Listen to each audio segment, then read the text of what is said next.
Hello everybody, Ellery here. I'm going to be doing, I'm just recording some footage today for my Conquest playthrough where I let YouTube commenters pick my units. People said that they wanted me to stream the runs. I don't know if I'm going to be really streaming them regularly, but in this case, this was the most convenient way for me to record footage anyway.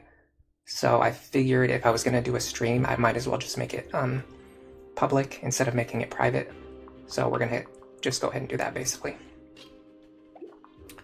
Let me move these over here. Hey Big Boss Gaming 876. How are you doing today? I might not be chatting as much today. I'm mostly going to be focused on gameplay just because I'm trying to just record footage for a video that I'm working on. I'm also working on a video about Lonku that I've been working on for a little while, and I got a really good idea for a video about Henry as well. Let's see, what I want to do is have actually Effie and Silas go up here, I think. And then I'm going to have everyone else go left. I guess while we're here, I can have Felicia grab this. And then I don't know what Arthur's going to do. This should be fine. So for the units who were drafted, I decided I'm going to pair up Effie with Silas. Partially just so that I can keep Silas around for a while, because if he's going to be marrying Effie, that means they can basically stick together for as long as I need them to until they get paired up, which is kind of helpful in some ways. And also it's going to help her because when she promotes to Great Knight, she can learn the Cavalier skills. Alright, let's just have Arthur go here then. I can't remember what happens. Oh, okay, nothing happens. It's been a while since I played Conquest. Probably not a good idea to go in super blind, but oh well. Let's go here, I guess. And here. I also noticed that Fates in Conquest have much worse performance than Awakening, and so I don't know if it's going to also be worse while streaming or not. Oh, there's a lot more enemies up here than I thought there was going to be. This might have been a bad idea to send these units up here. I know I have to rescue 3 villages. So the ones I can rescue are, I guess, here, and... Is that it? Are these the only 3 that are left? Oh no, I got one already. Okay, I got one already. So I just have to get these 2. The only people who can capture the villages are the Lancers. And is this one of them?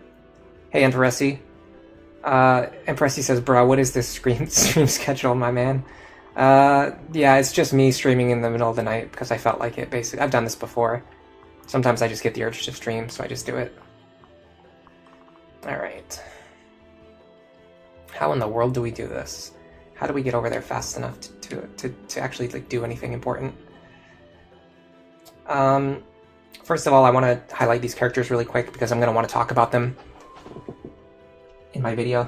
So I want this to be in the footage that I capture, which in this case we're looking at the capture skill. So that's kind of relevant. And then I'm going to talk about Odin for a little bit more. His personal skill, Aching Blood. I asked people in Discord earlier and they said that you have to actually forge a weapon. You can't just rename any weapon, unfortunately. And then of course we've got Heartseeker, which is great. Yeah, sometimes just I feel like streaming in the middle of the night, so I just do it. And so that's kind of what's happening today. Okay, let's see how he matches up against the other mages. 8. They would kind of deal a lot of damage to him. But maybe if I have at least pair up with him, he'll have some kind of bonus. I need to give him the Fire Tome anyway. That's going to give him 2 res. Then we can also have Felicia move forward. Because Felicia and Corin together. The mages aren't really going to be able to do anything to Felicia. But she will be able to provide a bonus to Odin. The bonus that she provides is called Demoiselle. And it reduces, the damage to Odin by 2. I guess I just used the Thunder Tome here. For some reason I thought I was going to need a Fire Tome. I definitely don't need a Fire Tome. Thunder Tome's fine here. Yeah, so this is going to cause the mages to either attack Felicia or Odin. Both of them can take it. Maybe I'll draw one of them over to attack Niles. But I don't know if that's a good idea because I'm also kind of screwed because I moved these units up here. I thought I was going to be able to rescue this village, and I just realized there's no way I can do that. So what do I do instead? Just run away, I guess. I can't even fight these guys. They have ranged attacks. Yeah, I just have to run away from them now. I just moved my units up here for no reason. That was a waste of time. What are my builds for Corrin? Wyvern Knight? No. Corrin is an Oni Savage. Corrin is an Oni Savage. Because that's just what we do in this household. You'll see. I have a really funny idea for later. I actually don't really know how funny it is. It's funny to me. I don't know if it'll be funny to anyone else. But I have an idea that we're going to see come into play later. Okay, so they're going after Odin first. These guys also going after Odin. Now we've got the guard gauge that's going to keep us alive. He probably sees lethal, so he's going to attack Odin too. But then we just guard, and we hit him back. That didn't go too poorly, I guess. Probably could have gone worse. These two characters being out of position is such a problem, though. Oh, God. Alright. This is what happens when you play a game and you have no idea what you're doing. Like, the difference between me playing, the difference between me playing Awakening and me playing Fates is like... I don't even know. Miracle counter build. Brutal nobody hate. Thanks for being here. It's weird that the Awakening characters are in this game. Maybe. I like it at least. I'm happy about it. I guess I'll just take out this guy. Just to get rid of him. So the rules of the challenge, I'm allowed to use other units. I don't have to just like explicitly only use the drafted units. I can use other units if I want to. But once like the drafted units appear, I'm not allowed to use, like I have to field the drafted units. So eventually I'm going to run out of spaces. I won't be able to just use whoever I want. Let's do this. And then there's probably no way that I can kill this guy. But I could do this. Grab Felicia. Use her to at least weaken him. He doesn't do anything to Felicia. And then he's going to attack Niles, but like, oh well, who cares? Niles can survive. He'll be fine. Gosh, I kind of screwed myself with this FE placement. I almost want to restart the map. Yeah, let's restart. Let's do a quick restart. Hey, Jinx Jade. This is such a fun chapter. It's not fun when you have no idea what you're doing. I'm like the worst Conquest gamer in the all of YouTube. I've played like I've only played Conquest 2 times. I did beat it on Lunatic, but I don't really know like the strategies that people use. I don't really know like what builds are good or what you're supposed to do in this game. I barely remember like the gimmicks for most of the maps. So yeah, I should have switched Effie and Silas as well, but that's not as big of a deal. All right, so let's do the same thing we did last time on the left, but we're gonna switch what we're doing with Effie and Silas, because I didn't realize that this Lancer was gonna... Yeah, okay, I see him now. This Lancer's gonna capture this village right away. So there's no point in going up here. That was just a waste of my time. Hey, Airhead. Thanks for stopping by. How are you guys doing? How's everybody doing? It used to just be pandering until they dropped the DLC back then. Yeah, that's true, actually, because, you know, when they were originally shown to be in the game, it wasn't like we knew that they were the Awakening characters. We just knew that they had been added to the game just for being popular. And then when the DLC was added, then they kind of... I mean, you can say it was a retcon, or you can say they had it planned all along. But they added the whole Anonkos thing, claiming that you know, these characters were always meant to be part of the game. All right, so considering how things went last time, I think what I need to do is keep Corrin and Felicia split up. First of all, I think that's an element of what I need to do, because I don't think Felicia's going to be in any danger. These mages were doing 0 damage to her.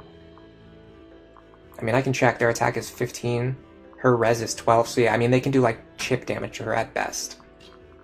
But the problem is I have to actually get her over there.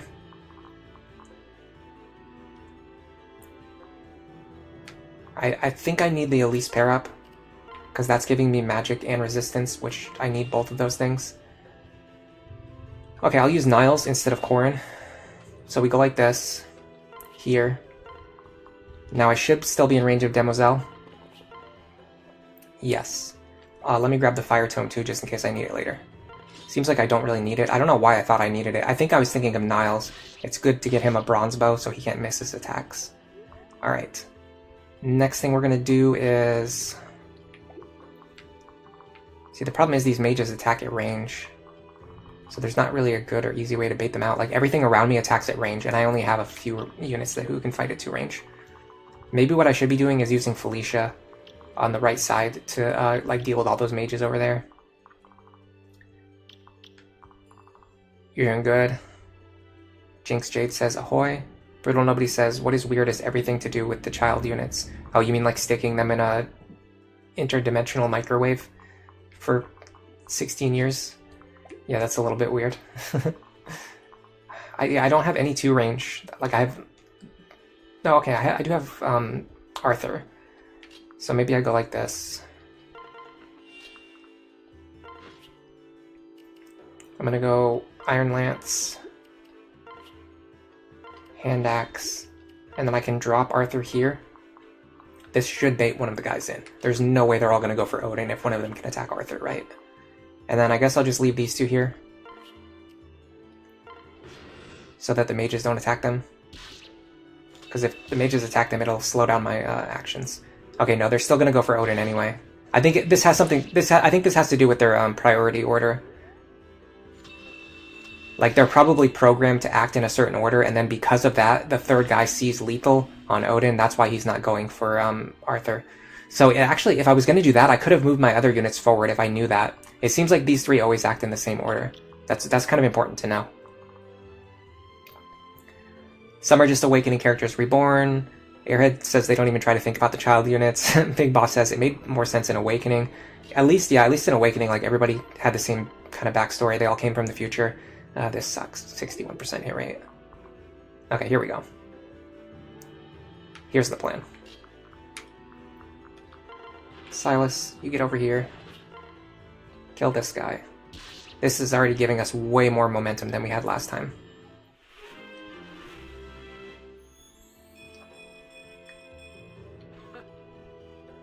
Which child and parrot units will I do? Hold on a second. I have my I wrote down all my builds earlier today.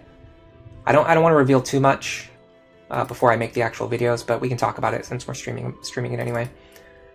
Hold on, now I have to pull YouTube back up now.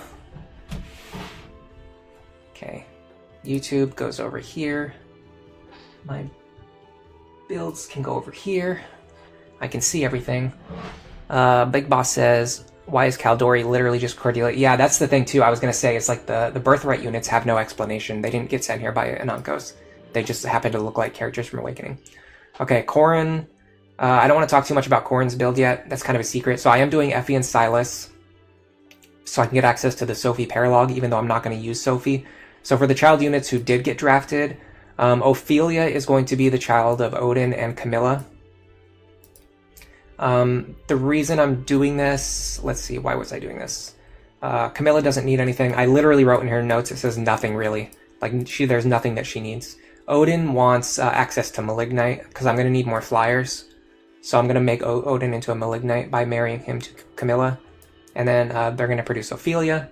I want her to have a couple of specific skills. Valoria is going to be Keaton and Baruka. This helps because Baruka's on my main team, so all the time that I spend raising Keaton and Baruka, even though I have to bench Keaton later, I'll still get to keep Baruka, and I'll get to keep Valoria. I have this idea where I can get her Lancebreaker, Axebreaker, and Swordbreaker.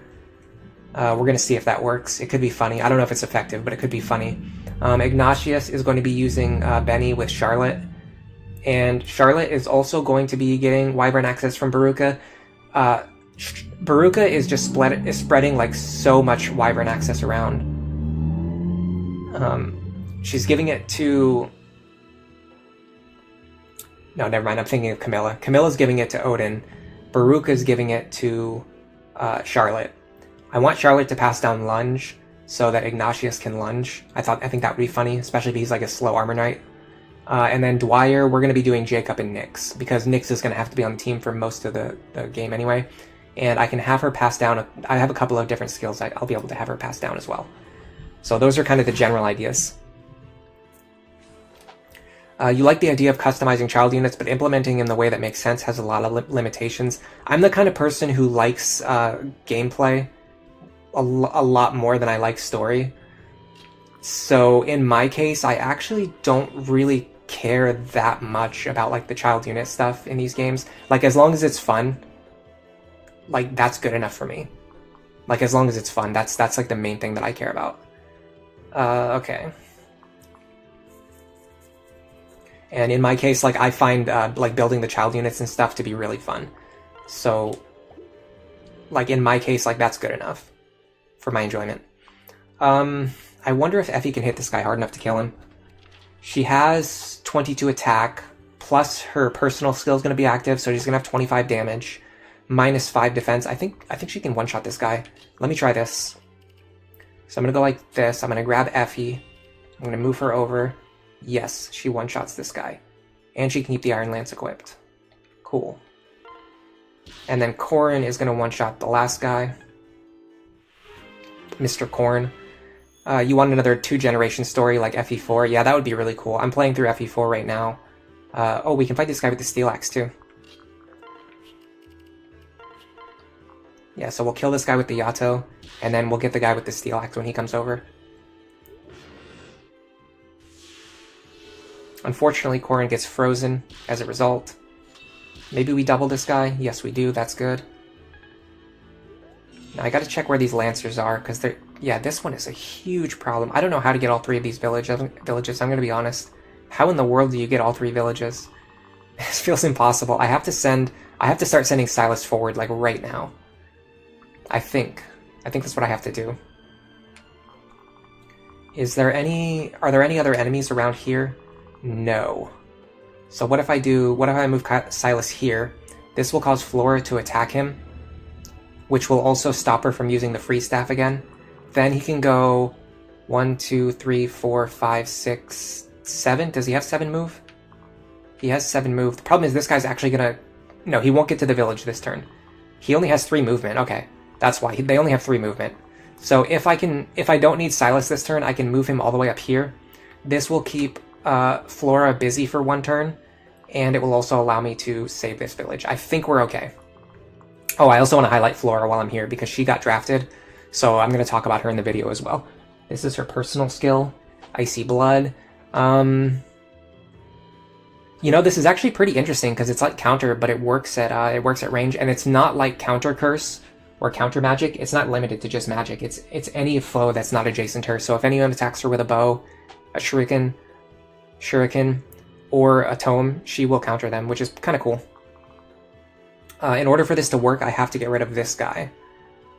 So let's make sure we can do that.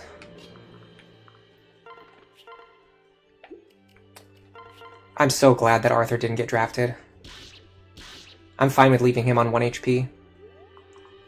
I want to do... The only one who can reach this tile is this guy with Thunder, right? Okay. So unfortunately I have to do this. We're gonna go here. 1, 2, 3, 4, 5, 6, 7. Yes, we can definitely rescue that village next turn. So the other thing we would need to do is get rid of this guy while leaving Odin in this square, but we also need to heal him.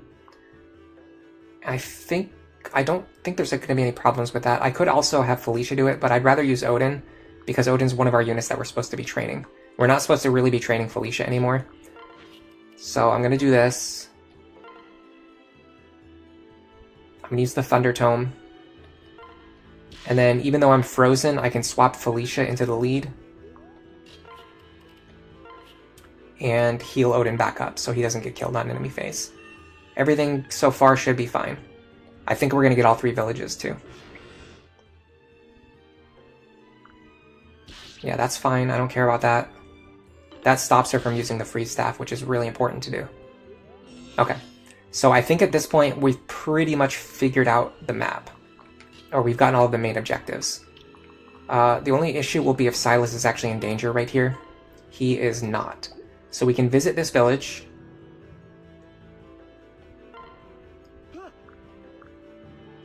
We'll fight the Spear Fighter on enemy phase. He'll deal 7 damage to us. We've only got a couple of enemies to worry about. I'm going to use a classic Awakening strategy here.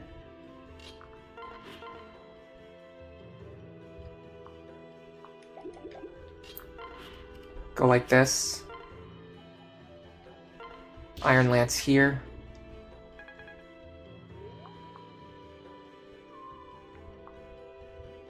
Let's use... The problem is I want to stop her from using the freeze staff again.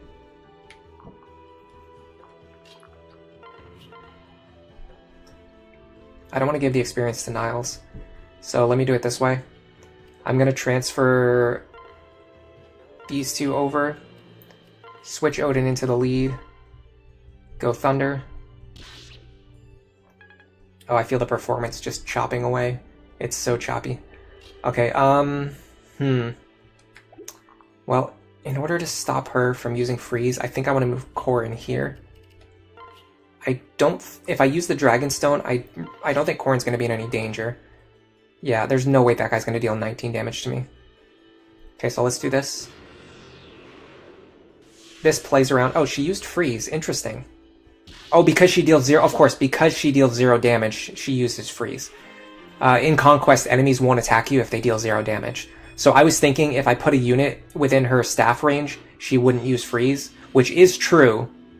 But the problem is because if I put a unit within her dagger range, she wouldn't use her staff, and that is true. But because she won't attack Corrin with her dagger because she deals 0 damage, that caused her to go back to using her staff instead. So I kind of played around myself there in a weird way. Okay, so this is one reason why we brought the Fire Tome. 93 hit versus 100 hit, you want 100 hit. You do not want to be missing attacks. Now the funny thing is, because I'm frozen, I just kind of have to stand here and do nothing. This guy will not reach this village anytime soon, so let's take a moment. Yeah, let's just visit it, I guess. I wonder if he'll attack me after I visit, or if he'll just leave. I don't know what they do in this game. Okay, let's move these two over here. Let's just start unpairing our units. It's very inconvenient to have everyone paired up like this. Okay, this actually works. This will actually cause her to attack. So let's do this. Felicia, my foolish sister. Did you really think this rebellion could be solved by a few pretty words? Flora. I'm no fool, Flora. You're the one who wants to fight without hearing us out. That in itself is a betrayal of the pride and morality our tribe holds so dear. Okay, too much conversation. I'm the kind of person who like skips dialogue and cutscenes. I'm really like gameplay over story big time. You wish Icy Blood was more detailed about needing to not be at full HP? Oh, I didn't know that. Does it say that? Yeah, if hurt and attacked. Oh, I see. That is so... I did not understand that at all. If hurt and attacked. So I was thinking it means like just like if she's attacked, because, you know, the word hurt is also kind of like being attacked.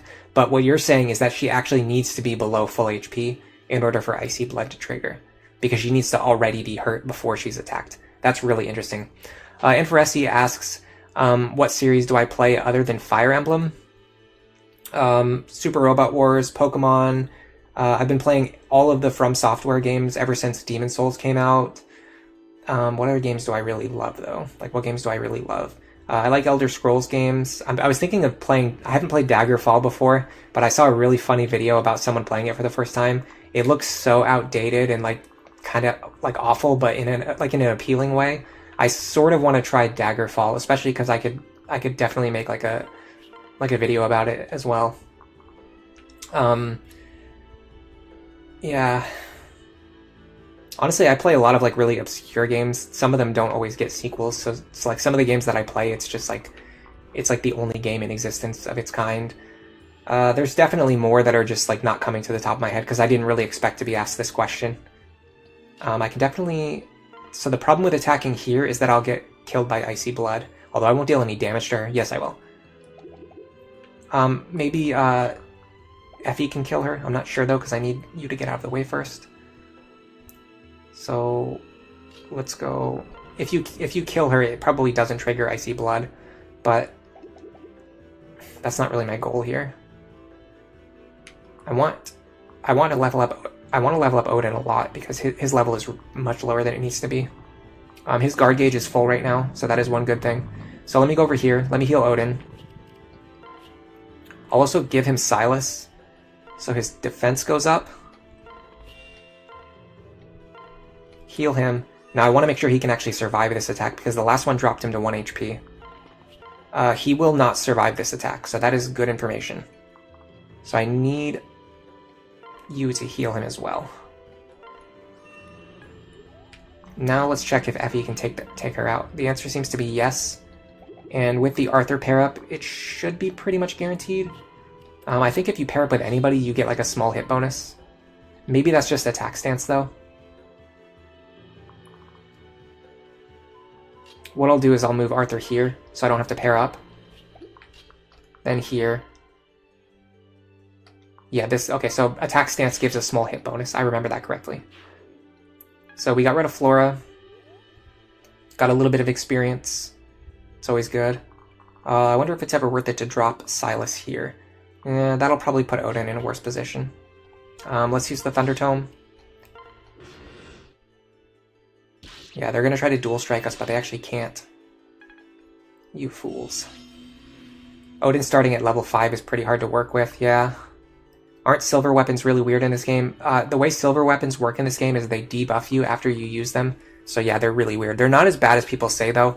They're one of those mechanics that are really underrated and unexplored. Like, people who play... most of the people who play the Fates game are, like, obsessed with using bronze weapons. Like, everything is about forged bronze weapons. It's like you have to use forged bronze weapons because they have perfect accuracy and you can't get crit.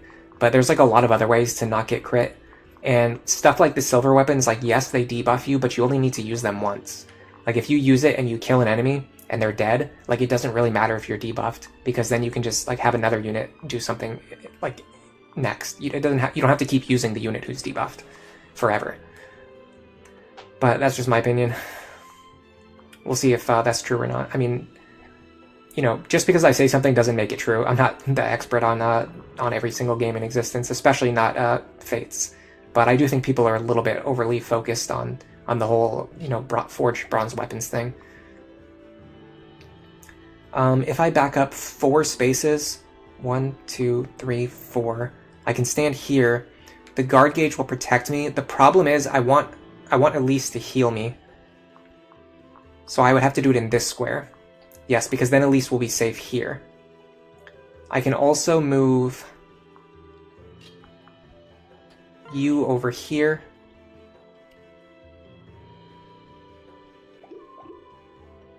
I kind of want to do this in a weird order, but I don't know if I can. I can't, because I have to move Effie out of the way. But then after I've moved her, I've already moved her, so I can't fix her position after that. Okay, let's just have her stand here then. I don't know if this guy will attack me. I kind of hope that he will. I'm going to use Arthur again for attack stance again. Then I'm going to put Odin here. The problem is this guy will be able to attack me too. I think that should probably be okay though. They deal 11, 8. That's kind of a lot. And 9 damage. 11 plus 8 plus 9. Oh, hold on, I have my calculator here. We're just nostalgic for the Bronze Age. They'll deal 28 damage total. If I can get some good aura action in, like if I can get Felicia over there, that will help. And then also he's going to have Elise next to him as well, so that's an additional aura. So this should be fine. The guard gauge is going to protect me against the most dangerous enemy attack. I don't know how safe I'm actually going to be here. This is feeling more and more risky than I think it is. 1, 2, 3, 4, 5. The problem is if I stand here, he can attack whoever's behind me, which I also don't want to happen. Well, what's my alternative? The alternative is to move here, but then these two can both attack whoever stands next to me again in that case. Nothing really works. Okay, what if I use... Corrin might work, but then I feel like the mages will just target Corrin.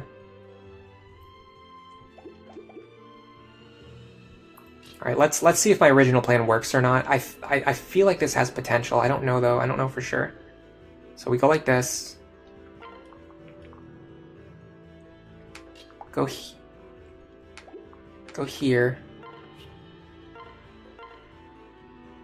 Hold on a second. She needs the experience more. So we go here. Then I put Felicia over here. If I separate them, that might be okay. We'll find out. Alright, let's see what this looks like. Okay, so they definitely want to go after Odin, as we suspected. That guy missing helps a lot. I don't know if that mattered, but it definitely helped. Okay, yeah, never mind. These mages are doing, like, pathetic chip damage. And this guy does go for Felicia, because I unpaired them. Cool. Okay, that didn't go too bad. And this guy actually won't move or attack me, so that's good to know.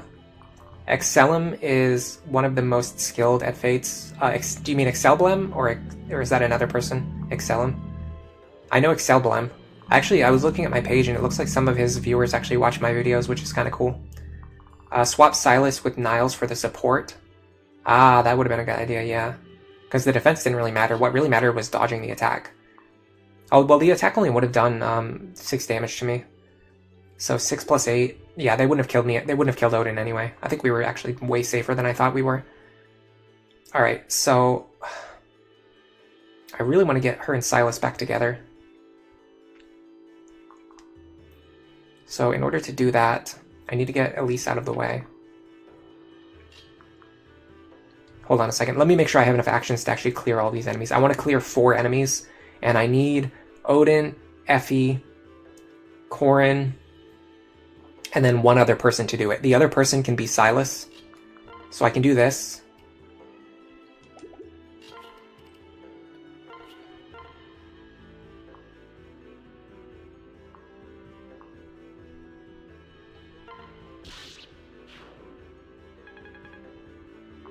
Then this. Odin gets his kill. Then Effie can kill this mage. And then Corin can kill the last mage. This works. This is allowing me to focus the experience and the combats into my units that I drafted, and the characters like Silas and Effie who I'm trying to pair up together. So yeah, this all works. Then we can just go like this. Finish this guy off. I should probably just give it to Corin, I guess. Am I using Felicia for anything? Hold on, I have my notes open. I don't think I'm using Felicia for anything. I think I'm just using Dwyer. Or Jacob and Dwyer. Felicia, Jacob, Nyx, Benny, Charlotte, Keaton, Baruka, Odin, Camilla. Yeah, I'm not using Felicia for anything, so I don't really need to level her up at all.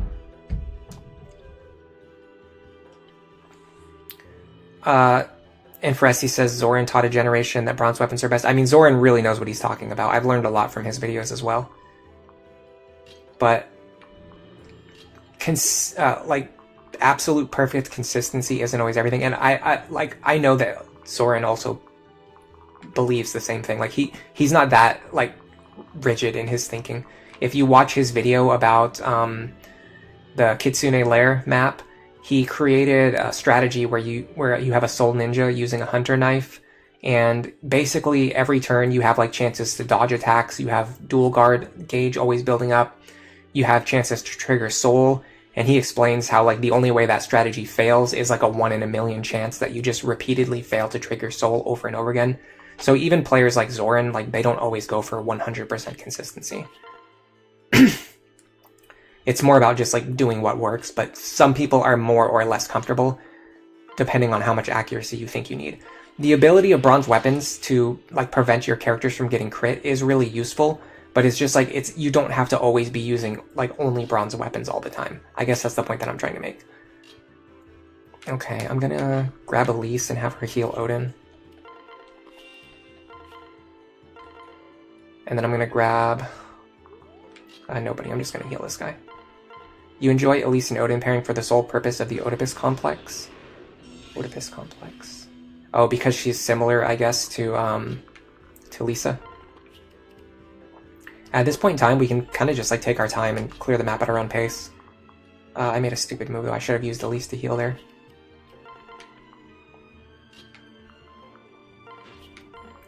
I kind of want to give this kill to Odin, especially because this guy's not moving anyway. Oh, he probably didn't move because he deals 0 damage to Effie. He's not moving because he doesn't move. He didn't move because he deals 0 damage to Effie. Yeah, because she had the Silas pair up, so she would have had 2 extra defense, and he would have been dealing 0 damage to her. That's why he didn't move. I'm a buffoon. Okay, let's do this. I want to hit this guy really hard, and then let Odin finish him off. This gives support points and weapon rank grinding to Effie. And then, because Odin and Korn are both going to be on the main team forever, I want to get them support, at least to C rank. So then you go like this. You kill this guy. Only using bronze weapons probably gets boring after a while too. Bronze only challenge run incoming. I'm sure there's people who mostly play with like only bronze weapons. But yeah, like the silver weapons, I think people like discount stuff like the silver weapons, and like especially the stuff like the water wheel and things like that. Like you can find a use for those weapons. Like yes, they will debuff you after you use them, but if you can make like one single really impactful like move, that to me is worth it. Okay, we're gonna send Odin up here. Thunder Tome. Let's pair up with. In fact, let's just use Attack Stance, because there's only one mage coming after us. This should work. Well, that definitely worked. Nice crit. Okay, next we have a single fighter. No, he's got overlapping range with something. Probably this mage. Okay, so let's fight just that mage. I want Elise to be over here. I can actually do everything the way that I want. No, I can't. I can't do that. But I can use Damsel, so let me do that. I have to actually get over there. So let me use Niles for that. Okay, so I'm gonna have Elise heal. These two are gonna pair up. These are like peak sandbagging strategies. Okay. Then I'm going to have Demoiselle active by having her stand here. I am going a little bit slow, but I'm re-familiarizing myself with Fate's mechanics, so you'll have to forgive me. Once I get more used to the game, I'll feel more comfortable like trying to go faster. But in this map, there's no pressure to go faster. Like I've already gotten all the objectives, so there's nothing that's pressuring me to go any faster. So I'm not going to do it like just for the sake of doing it. Okay, we're gonna do... Now this guy is the only person who reaches here, so I'm gonna do this. Iron Sword here. Bronze Lance here. I'm gonna go Dagger here. This won't kill unless I get a bunch of crits. Now, I would like to make sure when Odin stands there, there's only going to be one thing that can hit him. That seems to be the case, yes. So when Odin stands here, only one thing will be able to hit him, and it's going to be this guy, who deals 18 damage, and Odin has 8 resistance, so he's going to take 10 damage. He'll be totally fine. So we go here, and it looks like he's pairing up with Effie too, which is really good, because we want to train Effie. We don't really want to train Felicia. So everything's looking good so far. I guess I'll just have these two build some support. Arthur, you can just stay out of the way. Niles, you can stay out of the way. I think I did a pretty good job of not using the units that didn't get drafted. Like I pretty much used Niles and Arthur very minimally. That's perfect. We're going to leave him alive. There's no shame in turtling while you learn the game. Thank you. We're already level 10 on Effie too, so we can promote her. Oh, nice, another crit. We're getting lots of crits with Odin. There is someone doing a playthrough where they can only do meaningful attacks with 100% hit. Yeah, see, honestly, that kind of idea is actually cool to me. Like, if you're restricting yourself and you're doing that, like, to make a point, I actually think that's a really cool idea. I just think for casual play, it's like people get way too fixated on things like that. You wish Fire Emblem kept the Fates philosophy of reclassing rather than the sandbox way that they do for 3 houses and Engage. 1 second.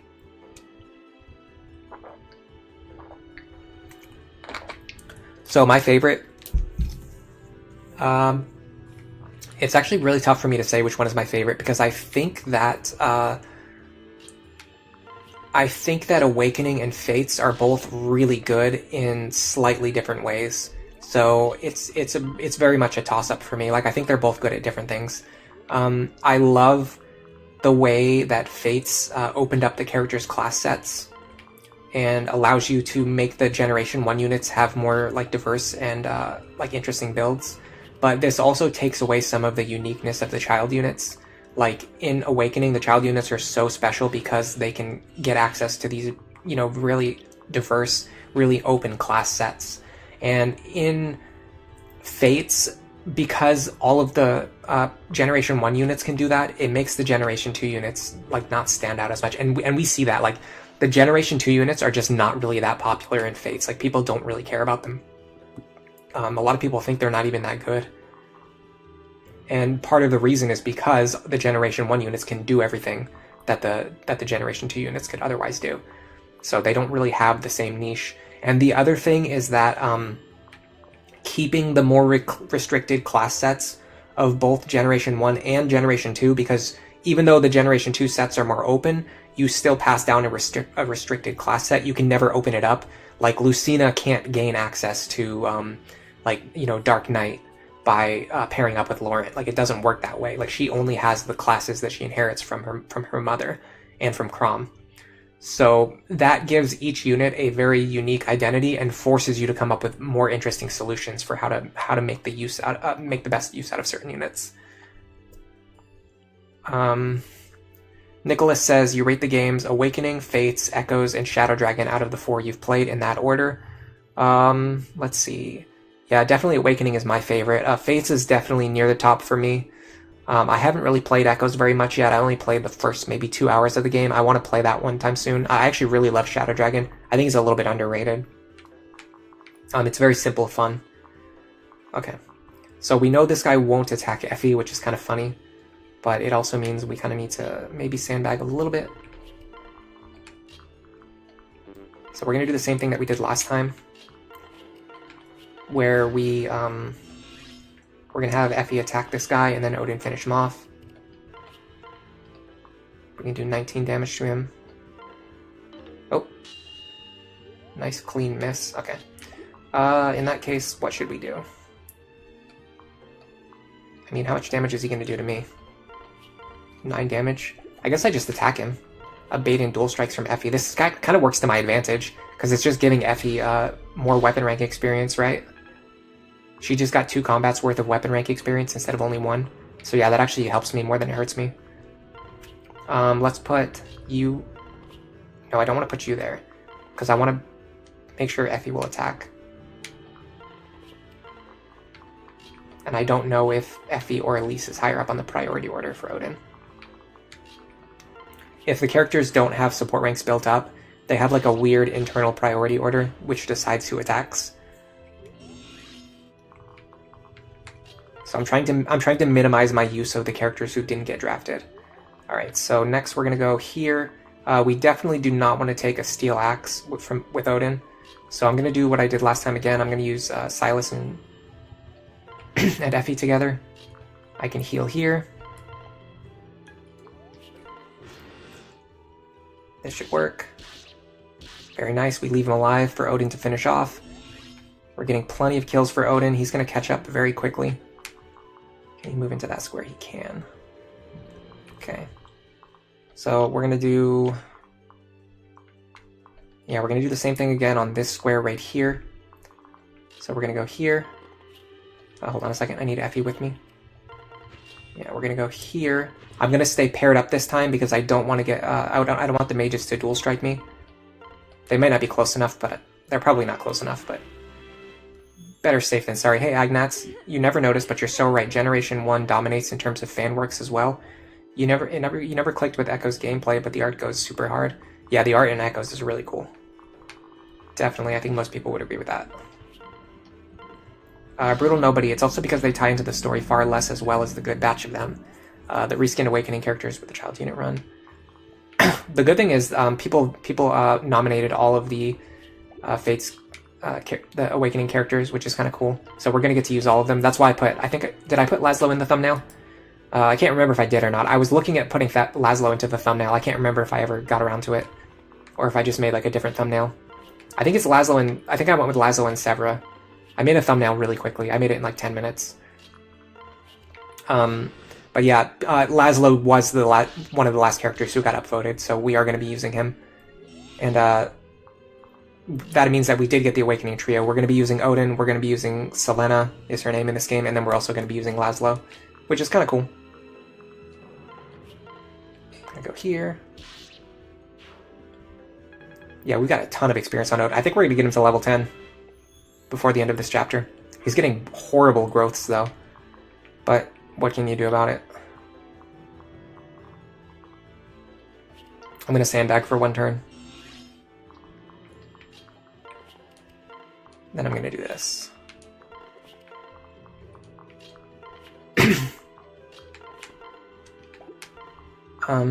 Let's go Corrin. Perfect Odin training arc. Yeah, Laszlo is in the thumbnail. Cool. Echoes looks so good. Echoes is known as one of the harder games to nuzlocke. That definitely adds flavor to it. The story is regarded as one of the best in the series. Yeah, I really want to play it. I have played the original Fire Emblem, what is it called? Gaiden on NES. I played like a translation of it a long time ago, but I don't really remember it. So I definitely want to play Echoes, and especially there's like a lot of new mechanics and like new characters. I've heard it's like a pretty faithful remake, but then it also has like good and new stuff. So it's kind of like the best of both worlds, I guess. Nice Thunder Tome action here. And then, I suppose... Honestly, Effie's starting to catch up to Corrin in levels, which is crazy, but let's keep training Effie. We want her to be one of our main combat units, so we need to keep training her. Alright, so she's going to be able to move here, so I want Silas to be here. Then we're going to just start moving these two across the map. We're just going to use these undrafted characters to get the rest of our units over there so we don't waste 100 turns doing this. Echo scales higher on story at the cost of gameplay, but you really love the heart behind how it was made. Hey Pat Witt, thanks for stopping by. Having Mitama as one of your favorite Fates characters has wrought a miserable existence. That's pretty dramatic. Very poetic, though. I think Mitama would be proud of you. You do appreciate the more simple mechanics. Jinx Jade says they like Echoes to an extent. It starts strong, but the simplified gameplay gets more repetitive by the end. Yeah, I guess that's one of the downsides of staying faithful to like the NES mechanics, is that the gameplay ends up being pretty simple, which if I ever do play Daggerfall on stream, we're definitely going to see that in terms of like Elder Scroll. Daggerfall is like, and I thought of using this as like a potential thumbnail or like a title for the stream or the video, but Daggerfall is like if you had Skyrim or like Elden Ring, but if it was like made on like a potato. Like it looks and plays like so archaic, but I don't know. I want to check it out. That's like exactly why I want to play it. So it could be really fun. I'm very interested to play it. I'm actually really interested. Okay, so let's see. What are we going to do about this sorcerer? He has Heartseeker, and I think he has Malefic Aura too. Let me check. Yeah, he does have Malefic Aura. I don't know what all the symbols mean, so I have to check them. But he does have Heartseeker and Malefic Aura. Heartseeker's not going to matter if we fight him at 2 range. Malefic Aura will matter big time. At some point in time, Effie will be able to move in and kill him with a fairly accurate attack. Because while I'm in attack stance, I'm going to have plus 10 hit. It's either plus 10 hit or plus 15 hit, I don't remember. Until then, maybe we have Odin chip him down. But Odin does no damage to him, so that's not the option. I guess you have to use Felicia for this. Felicia does no damage to him, so that's not really an option. Well, she will debuff him, and I can have her bait in a dual strike. The one good thing about the Fates mechanics are the guaranteed dual strikes. So let's see who's going to deal the most damage to him. It's probably going to be Effie. 11. Maybe Corrin. Maybe Corn. Yeah. Definitely. Well, hold on, though, because Felicia's aura should affect Corrin and boost his damage.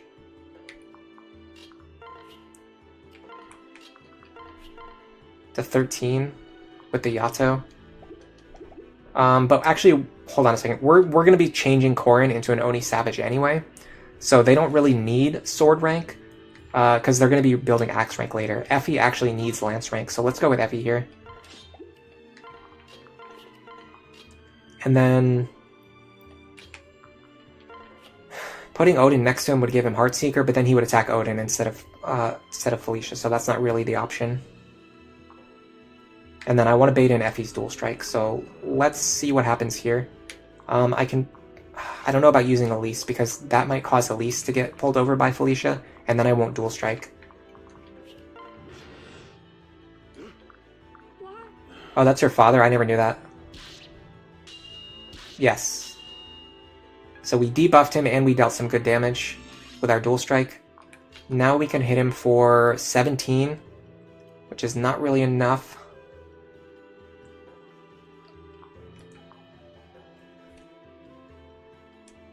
We would need to chip him down for 7 more damage. The problem is I need to heal Felicia, but if I heal Felicia, it will give the boss a chance to heal as well.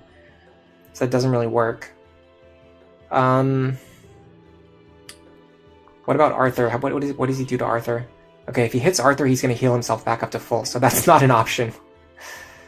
Okay, well, let's try this. And let's see what happens. I have a feeling he's going to heal himself back up to full, though. Right? No, he won't heal himself back up to full, but he will heal himself. Also, because he's... Okay, so this lets us see the default attacker is Effie, so we will pull in Effie. And then because he's debuffed, we're going to deal more damage to him than we dealt last turn. So even if he heals himself back to full, he heals himself back to full with the throne. So Nosferatu doesn't matter. And then we deal more damage to him, which is going to leave him on lower health. So now we can finish him off with Effie. We just need either a more powerful Dual Strike or a partner that will give us strength. Silas will give us the exact strength that we need. But we might lose the accuracy bonus. But it doesn't matter because we still have 96 accuracy. I'm pretty fine with this. Effie gets the kill. It would have been funny if she missed though and just got destroyed by Nosferatu on that 2%. Kilma having Vantage in Lunatic is so much funnier with Nosferatu. Let's see. Echo's not a difficult game. You're glad I decided to stream it? I don't know if I'm going to be streaming every attempt, but I was going to record footage tonight anyway, and I decided I could just, instead of recording the footage on my other device and then sending it over to my computer that I use for editing videos, if I just stream it, I can just download the footage from YouTube. And originally I had this scheduled as a private stream, but then I was like, you know, if I'm going to stream it anyway, I might as well just stream it publicly. So I might continue to do this in the future, I might not. It really just is going to depend on a few factors. We need to buy a Heart Seal now for Nyx. The game lags super hard when I go into these shops, by the way. Corin is going to recruit Nyx, so I want them holding the Heart Seal. And then we also need... we should have bought another heal staff while we were here, too. We're starting to run out.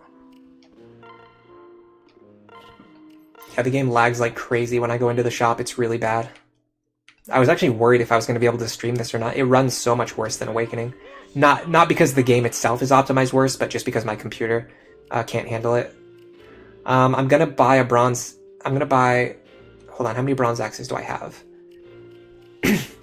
I have 0 bronze axes. I don't want bronze axes, though. I want iron axes. So hold on, let me buy an extra iron axe. So I can forge it later for Corin. But then I'm also gonna need bronze axes though, so I can train my axe rank. So let's get 2 bronze axes. Now we have 2 iron axes, so we can make a forged bronze axe and a forged iron axe once we get the forge. Then we also need a bronze bow for Nyx.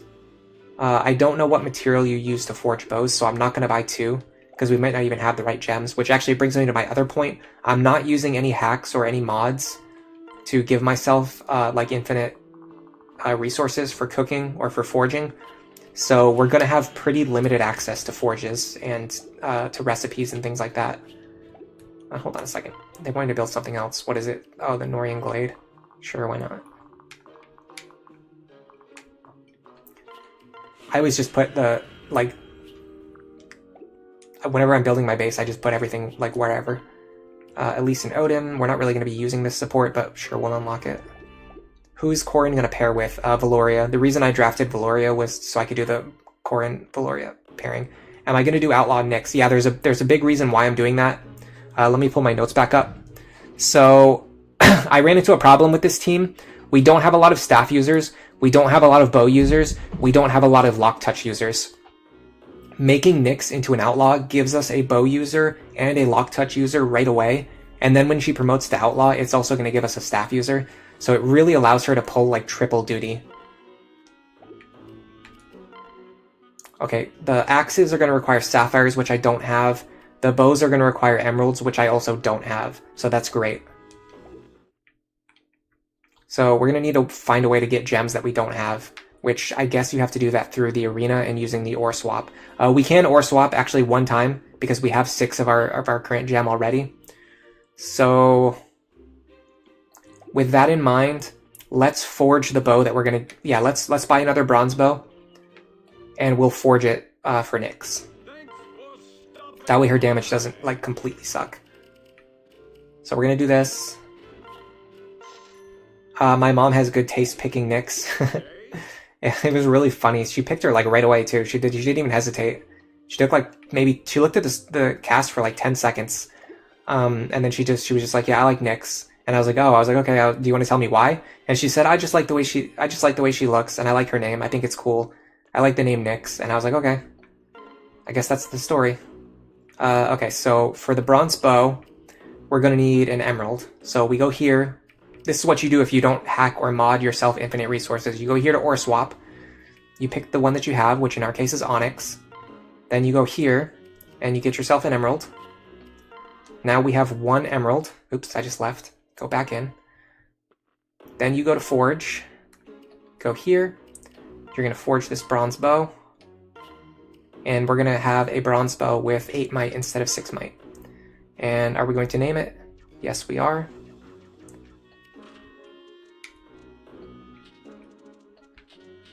Nyx.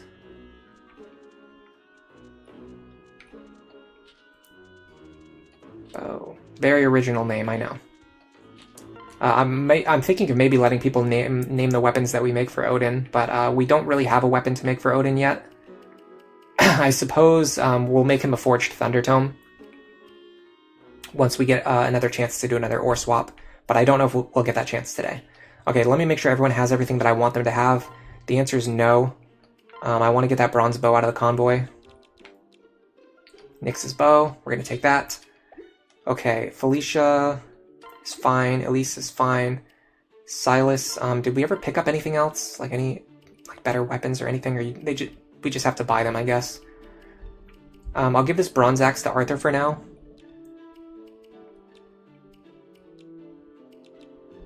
Oh yeah, I picked up the items from the DLC. I don't know if I'm going to use them or not, but it's better to have them rather than not have them. Okay, so I'll give him the bronze axe for accuracy purposes, and then later on I can use that to forge an axe for Corrin, so they can train their axe rank. Alright, let's head right into the next chapter. Hey Divine Blade, what are the rules for this run? So I posted a topic on Reddit, on my YouTube community page, and then I asked my mom and I asked some of my friends on Discord to pick a bunch of units for me. The units are, unfortunately, I don't have them saved on the computer that I'm using for streaming. So I can't show you the picture, but the units are, in fact, hold on a second. I know what I can do. Give me 1 second. I will go to the community page.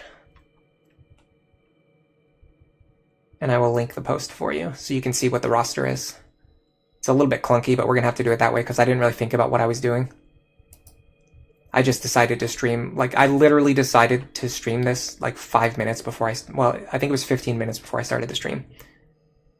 So we're going to go to my community page. Here. Okay, so if you go here, you can check the roster. I'm actually going to pin this message. So these 14 units have to be trained so that I use them in endgame. So my goal is using all 14 of these units to fight through the hallway of enemies in endgame and then kill Takumi at the end. I'm not going to do a warp skip. I'm not going to have a solo carry who carries this entire run. I'm specifically training these 14 units so that everybody has some specific goal or some specific purpose, something that they're used for in the run. I'm not limited to only using them. I can use other units to build friendship. I can use other units to build marriage. For Valoria, for example, I can give her any parents that I want, and then I can use those parents as much as I want, or as much as I need to, so I can pass down the skills that I want her to have. So yeah, I'm not like completely limited. But, and then like early on right now where I don't have all, like I only have a few drafted units right now. My only drafted units right now are Effie, Odin, and Corrin, and soon to be Nyx. So right now I can use my other deployment slots for like staff users and things like that. But if you were here during like the first 40 minutes of the stream, I wasn't really using like Arthur very much. I wasn't using Niles very much. I'm avoiding using them. I want to get experience and kills onto the units that I am using. Now because I'm pairing Effie and Silas, I'm using Silas a little bit, but he is eventually going to get benched. So I'm mostly focusing on training Effie. Adventurer Nyx is so fun. That's really cool. Thank you, and thanks for being here, Theo. Shining Bow Nyx, yeah, I'm hoping that we can get a good like Shining Bow build going. All right, so my idea is to have Effie just blast through the front door with the Silas pair up. I don't know if that's going to work or not, but we're about to find out. The answer seems to be yes. I don't think anything here can actually hurt me. So let's go for it. Should be funny. Let's see what happens. Maybe I can have Odin in range of just like one enemy. Like this guy with the bow. So if I'm doing that, who do I want him to be paired up with? Probably either Arthur or Niles. Let's do Niles.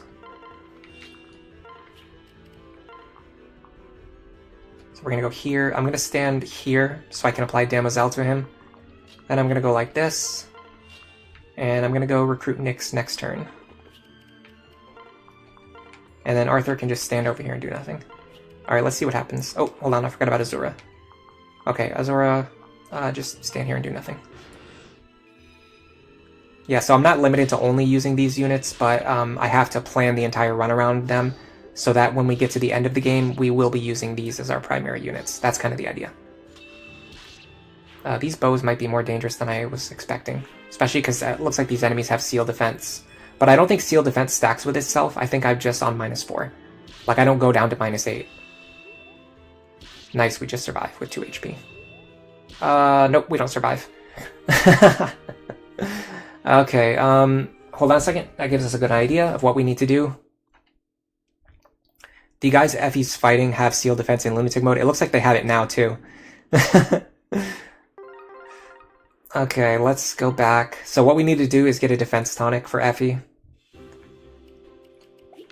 This is what happens, by the way, when you actually stream everything that you do and don't just upload video. Like, if I just uploaded video highlights, I could make it look like I did everything correct on the first attempt. But in reality, what I normally do is I take a while to figure everything out through, like, trial and error. Like, I'll try something one time. If it doesn't work, I'll figure out what I need to do. Like, in this case, we just give her a defense tonic, and we'll be totally fine. The only problem is, can you use a defense tonic before the chapter starts, or do you have to use it, like, in the chapter? It looks like I can use it now. So use that now. She's going to go in with 18 defense. Big Red, thank you for the super chat. That is the second super chat I've ever received. Huge, massive thank you. 19.99. That's exactly. I made 3 installments of 19.99 to get my vegetable juicer from an infomercial. Terrible joke. I'm sorry. My jokes are usually not very funny at all. What happens when one of these units perishes? We're not really doing Iron Man or anything. This isn't really meant to be like it's not a challenge run. It's more of just like a community run for fun. So I'm not that worried about making everything as like difficult as possible, especially because I'm not really that good at Fates. I'm really good at Awakening. If you want to see me actually like be good at a game, you can go watch me like play Awakening. Any of my Awakening streams or videos, but like for Fates, like I barely even know Conquest. Like I don't even know most of these maps. I beat it once on normal and I beat it once on lunatic, and now we're playing on hard because I don't even think that I could I don't even have confidence that I would be able to complete this run if I did it on lunatic. So especially just limiting myself to drafted units and stuff like that. Alright, so we're gonna try this again. Now we have a defense tonic, so if they just barely killed us last time, that means this time we should just barely survive. That's the logic anyway. Let's stick with the Bronze Lance. We're not going to kill these guys in one hit anyway. Oh, in fact, with the defense tonic, the spear guys won't even damage us. So I don't know if they'll ignore us now, or if they'll hit us because they know they can do seal defense. That I'm not sure about. That's actually kind of interesting to think about. I don't know. Don't know how that works. Alright, we're going to use the same opener. By the way, Big Red, have you been here before? I don't think your name looks unfamiliar. I think this might be your first time in the stream. And you didn't say anything either, so I don't know. Alright, so they're definitely going for Odin this time. That's a big change.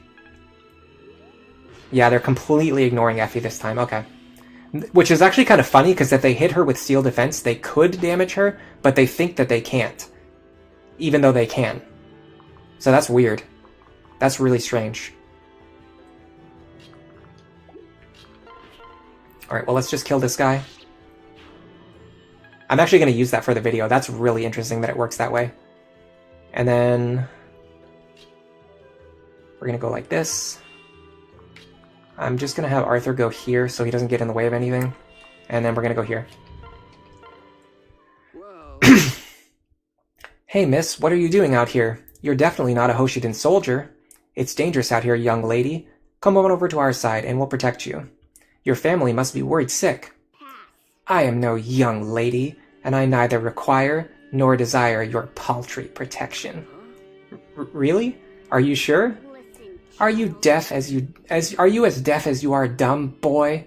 Be gone, before I curse you into oblivion. Boy, you're one to talk. You look about the same age as my little sister.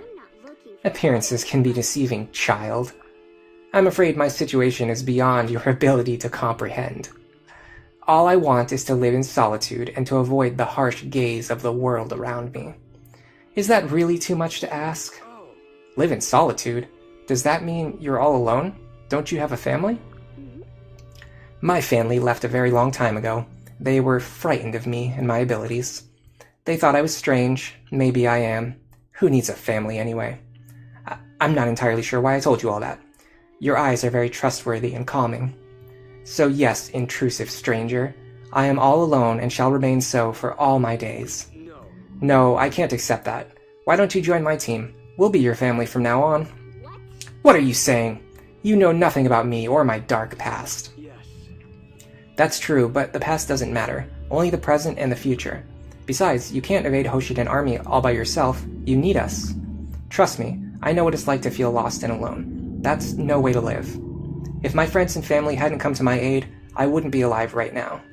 Everyone needs someone to lean on, stranger. Please join us. I really shouldn't leave such a helpless little lady alone anyway. I already told you I'm much older than I appear, insolent fool.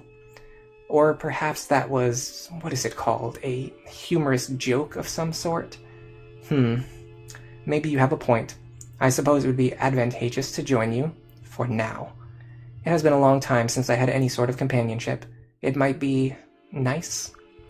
Well, fine, since you insist. I shall join your ranks. Use my powers as you see fit. You have no idea. Because we are about to completely change your entire identity. Let's go here. Here. We're going to use our heart seal.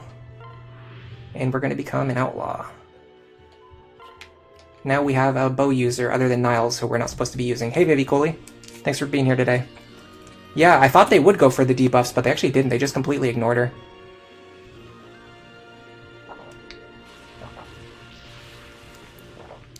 Delicious water. Everyone should be drinking water. You played Lunatic until Chapter 19. After that, it became a Corrin show because everyone except him, his backpack unit, Xander, and Dwyer were all dead. Oh, no. Yeah, that's the end of a run for sure. The past doesn't matter, only the current and the future. The mass murderer in question. This guy is cooking. 1,000-year-old that looks like a 10-year-old. Total classic. Maybe it's a lunatic mode thing. Yeah, I'm not sure. It's really weird. I really thought they were going to attack. So with this pair-up, we get an amazing 4 strength. 6 skill. 16 speed is actually good. Everything else is trash. The Nyx bow is going to have to carry us until we unlock the Shining Bow. Alright, so what we're going to do is I'm going to back up Odin so that he's only fighting, let's see, 1, 2, 3, 4, 5, here. So I want Odin here. He should be able to fight at least 1, maybe 2 of these guys. I can also heal him back up. and then go like this, and grab Arthur and just move him out of the way. And then I gotta make sure I start moving Azura now, so she can sneak out of her cage. Okay, the spear guy does go for Odin, that's fine. Seal defense might hurt us. Oh, but the spear guy moved into the way of his ally, so his ally couldn't hit me. Nothing that's happening here is like going the way that I thought it would go. This is bizarre. Like I thought Effie was gonna charge in the front door, draw all of the aggro, and then maybe Odin would fight one guy. Instead, we've got Odin out here fighting the entire army by himself. The spear fighters are blocking their own allies, so their allies can't attack. I mean, I guess I just start chipping this guy down, right? Like, why not? And then I can just do the same thing again, just back up 5 more squares. Right? Because there's no more waste tiles. There's 1, 2, 3, 4, 5. Yeah, so I just back up 5 squares. In fact, I can just move here. This tile's not really threatened. Then I go here. Just repeat the same exact thing. 4 strength, let's go. Yeah, it's amazing. She has twice as much strength as Elise. Isn't that crazy? I'm gonna go like this. And then maybe just start breaking this open. Do you get weapon experience for attacking walls? Survey says no, unless that's a really small point that I can't see. Alright, so now that this guy moved, we can move over here. We're doing Metal Gear Azura. She's over here on her own. I like how Odin is our primary tank right now, apparently. Then you go here, you can open up this chest. I think in this game, chest keys disappear. Like, you can't put them into the convoy, and when you go to the next map, you just, like, lose it forever. So there's no reason to just, like, not use the chest keys. Okay, now we've got a problem, because Effie can't actually catch back up to these guys. If that's the case, let's just start moving her through the center like I was originally going to do anyway. I could have even unpaired her and Silas to get a round of combat in. Or I put Silas into the lead so I can move further on the next turn. I forget a lot of like little things when I'm playing this game. Alright. We could have Arthur attack this to break it open. Then I kind of want to put Corin over here with Nyx behind him. That way she can start building bow rank. So let me go like this. And then I want to make sure they can't attack Nyx is the thing. 1, 2, 3, 4, 5, 6. Yeah, this should be fine. The forest tile should protect her. So if you go here... that's a really loud motorcycle, by the way. Whoever owns that motorcycle is really cool. Go like this. Heal Odin back up. And then... Oh, it looks like Nyx is threatened by what? The archer? Whatever. I'm gonna laugh if she just like instantly dies to a single archer. That would be absolutely insane. There's no way for you to pair anyone up with her. Oh yes there is, I can just go like this. This will prevent her from getting, for anyone from dual striking her. No damage. Forged bow. No damage. That's 0. 0 damage, in case you didn't know. It's the same thing as 0 damage. And then he doesn't even attack. Oh. Oh, that could have gone badly. Man, this seal defense is really causing problems for me in my life. Okay, we can just barely kill this guy. So let's do that, I suppose. Wow. Outlaw Nyx. Can Odin pick up this kill? He can injure the guy at least.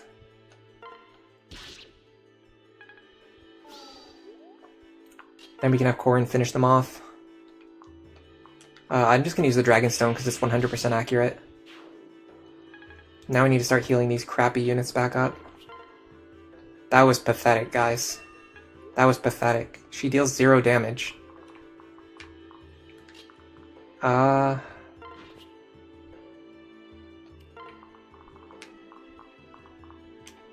Gotta make sure I don't forget about Azura. You have to move her again so she doesn't get attacked.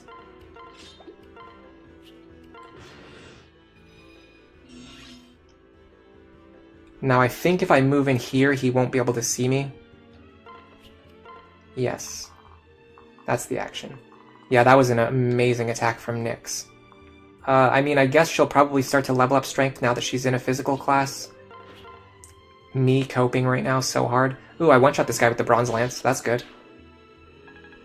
That's one down. Okay, let's, What do I even do? What do I even do right now with my life? Like, this is absolutely insane. I can't believe I'm doing this. Okay, so let's go over here. We're going to Dragonstone, and then Nyx is going to be standing behind us, so she can get more. I guess we just need to get her as much bow experience as possible. That's the goal. I don't think it matters if she misses, so I think that's actually fine. She can kill this guy if she hits. If we transfer Felicia over, yes, that makes it much more likely. Perfect. Okay, we're slowly getting experience and bow rank, sort of. The cool thing is she actually joins at level 9, so it does make her, I guess... I don't know, I guess that matters somehow. By the way, there's a path you can take up here. Check this out. There is so much empty space up here you can walk through. You can come into the building through the top. There's a wall here you can break. You can actually enter Fort, what is this? Fort Dragonfall? Or Dragonbone, something? You can actually enter this fort through this path up here. I've talked to people who didn't even know that this path existed. Like, look at all this empty space that they're not using. There's no enemies up here, there's nothing. You just slowly walk around the top of the map, and you can sneak in. It's very weird. This whole map is designed as like a stealth mission type thing. Need to heal Nyx back up to full now. Oh, goodness. My life is a lie. Alright. I have no idea how to engage these enemies, by the way. Well, the first thing I would do is get Arthur out of here, because we're kind of not using him. Let's see if we can find a plan that only uses our drafted units. Or primarily uses our drafted units. I guess, if anything, what I would want to do is pair up Arthur with Nyx, so that she can hit a little bit harder. So let's start with that. Let's pair up Arthur with Nyx. That's going to give her 16 attack, which is actually pretty comparable to Niall's. That makes them a lot more equal. And her hit is slightly better because she's using a forged bronze bow. The path is really cool, but it takes forever to go through, and the archers can be a bit annoying to deal with on the short passage. You think you sent Niall's on the top path one time, it's not particularly useful. Oh yeah, it's not useful at all. It's just like mildly interesting. Like, there's like a slight bit of interest in the fact that it exists. That's basically it. What, like, seriously, like, what do you do here? Like, what do you guys normally do to get in here? Maybe I could have something like this. They're gonna hit me for 12 damage, which is gonna kill me. Do they both have steel Yumis? Yes, they do. But if I have Elise beside me, it won't kill me, so let me do that. Which rally is he giving?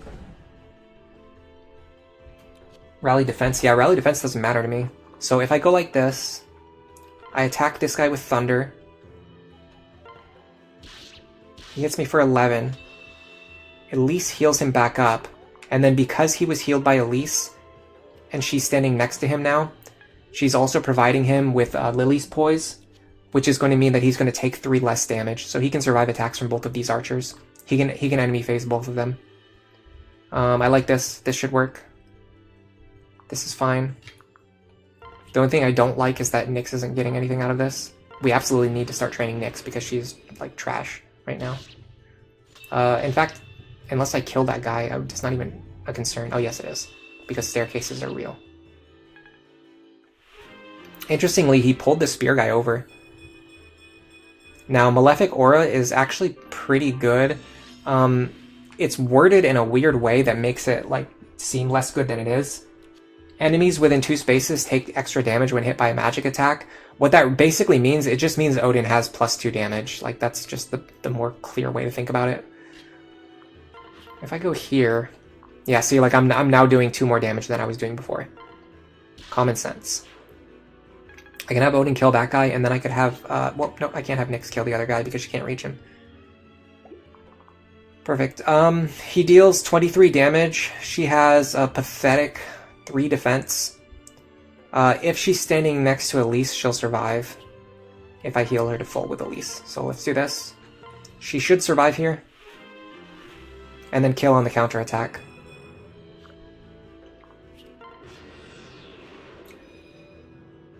You actually use the top path? Oh my god, I didn't move Azura. Why would they go after Odin instead of Nyx? That's insanity. Oh my god. Oh, they probably thought they had a kill with the dual strike.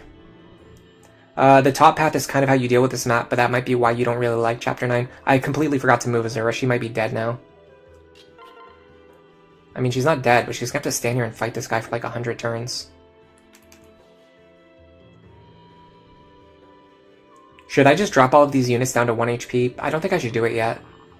I actually don't mind using the Acid Rain. You lose out on a little bit of experience, but you still get the kill experience, which is the most important. Wow, like every enemy has overlapping range on this tile. How do you approach this group? Could take it with Silas. Yeah, this might be a Silas Effie moment. Gotta make sure they're capable of surviving, of course. I don't know why they didn't attack Nyx, though. That's very strange to me. She was right there. Okay. So now I use my Vuln. I mean, this isn't the worst thing in the world. It just means I'm kind of wasting a couple vulneraries. But then Azura will eventually get a kill out of it, which is cool. So I want to move... I mean, I guess I want to move...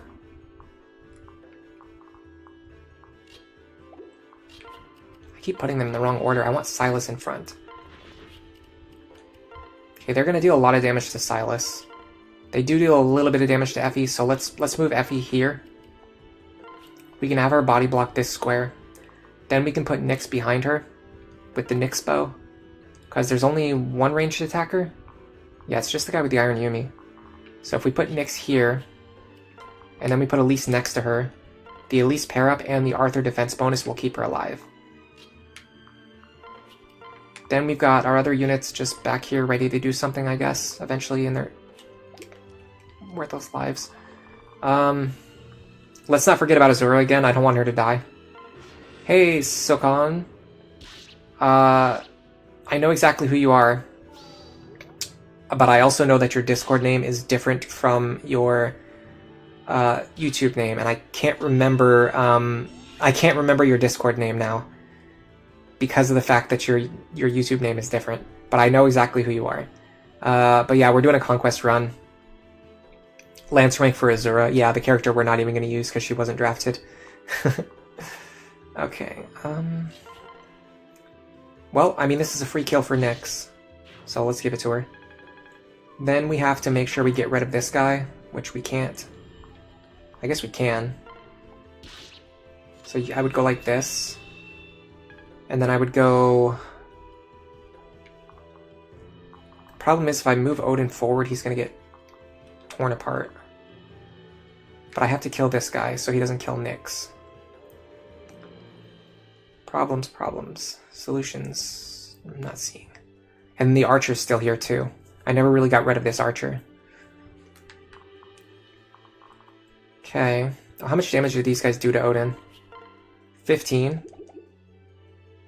I think I just take their attacks, right? I just have to make sure I give myself a para partner after I attack. So I go here. But the problem is the archer and the melee units will both be able to attack Odin, so that doesn't work.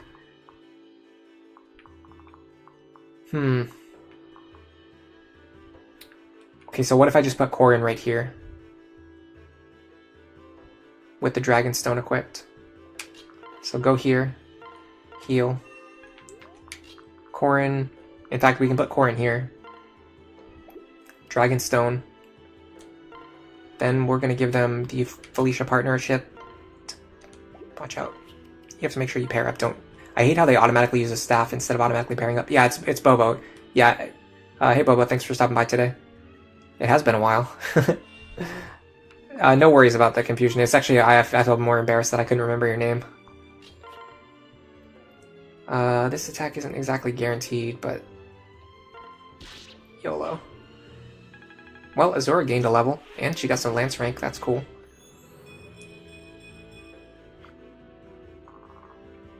Alright. Last thing we have to do is not move Odin, and we should be fine. Alright, let's see what they do now. So they still like attacking Effie. They're dealing way more damage to her. I guess maybe does Seal Defense stack?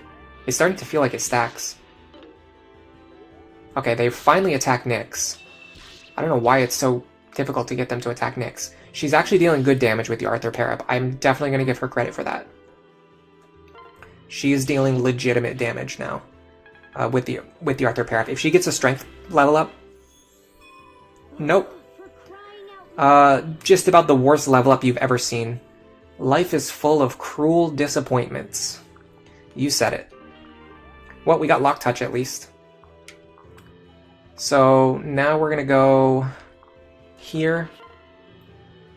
I don't want to kill this guy. Well, I'm going to have to, so let me do it this way then. I'm going to go here. I'm going to bait in an attack from Nyx, give her some bow experience. Effie moves forward. Kill this guy. Heal Effie. And then... chill. Now, there is a reinforcement zone on this map. I don't know where it is. Will these guys attack Effie? Yes, they will. She's not one-shotting them. That's actually good. We don't want her to one-shot them. We want Nyx to get these kills. Corrin, get out of the way. Nyx, go here. Perfect. Maybe they'll finally attack us. Oh, let's get Lily's poise out of the way, so they'll actually attack.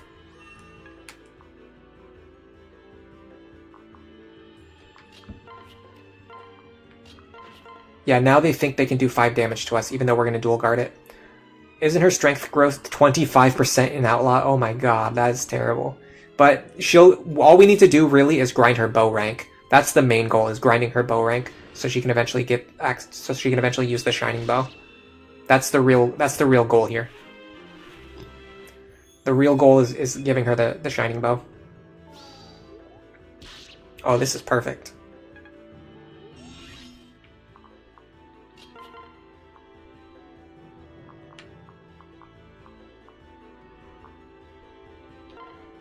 Finish off this guy, and then we'll give the other kill to Odin. Does anyone know where the reinforcement zone is? Yeah, Nyx is actually... You know what? This is actually...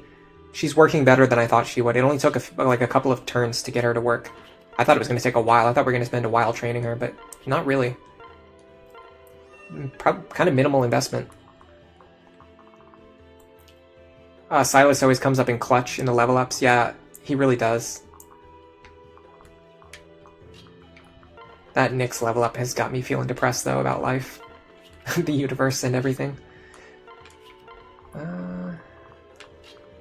Let's just move over here and see what happens. Yeah, there's the reinforcements, okay. The good thing is there's no ambush spawns in this game. So you kind of just, like, when enemies ambush you, like, you know what's coming. So that's good. If I move Odin here, we can hit this guy for 13. Then Nyx could hit him for... more damage. I don't know exactly how much more. She could kill him, but the problem is we need to kill the other one too.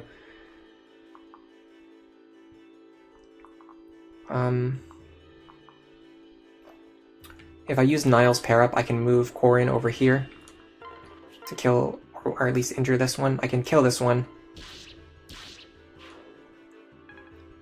Then we can do Odin here.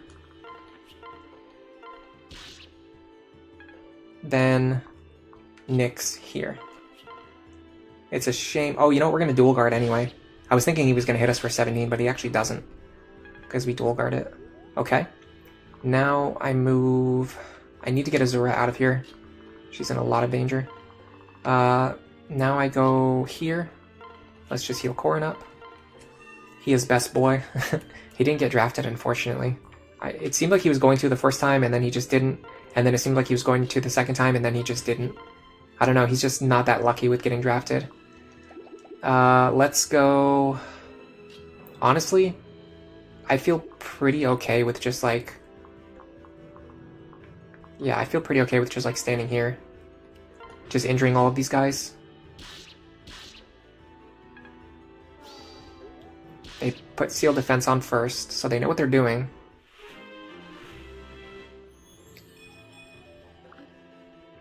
The other one is going to move to the right. Interesting. If that's the case, I think I can do this. Nyx's bow here. I gotta be careful, I have weapon triangle disadvantage against this one. That kind of sucks. What about Azura? How far can she reach? Far enough for what I need to do. What I wanted to do was bait in attacks. Oh, I can do that. I can bait in attacks from Nyx here. So go like this. I'll use the Thunder Tome. Nyx is going to get some bow experience. Perfect. Then we're going to send her over here. She's going to kill this guy guaranteed. Double perfect. Then we're going to have Azura dance for her. Not sing, dance. Then she's going to move over here to attack the one that doesn't have the dual Naginata. Like so. You love to see it. 3 Nyx combats in a single turn. That's pretty good. We are training our bow rank. We're getting magic, skill, and speed. We got move +1, and we got lock touch. You love both of those skills. Now, what do we do? I think I'm going to... Part of me wants to unequip Effie so that Nyx can fight again next turn. And I do like that idea. Let's do that.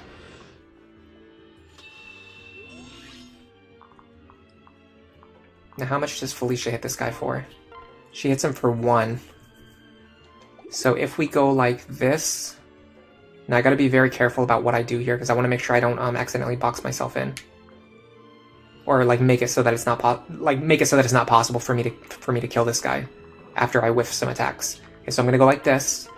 I'm gonna bait in an attack from Nyx. I gotta be careful because he does have a crit rate against me. But I don't think there's anything I can do about that. So let's just go for it. Perfect. That allows Nyx to get one more point of bow experience. Then she's gonna move forward here. She's gonna kill this guy, presumably. Correct. Then we're gonna heal Felicia. Now we're gonna heal Effie. Effie needs it more. We're gonna heal Effie.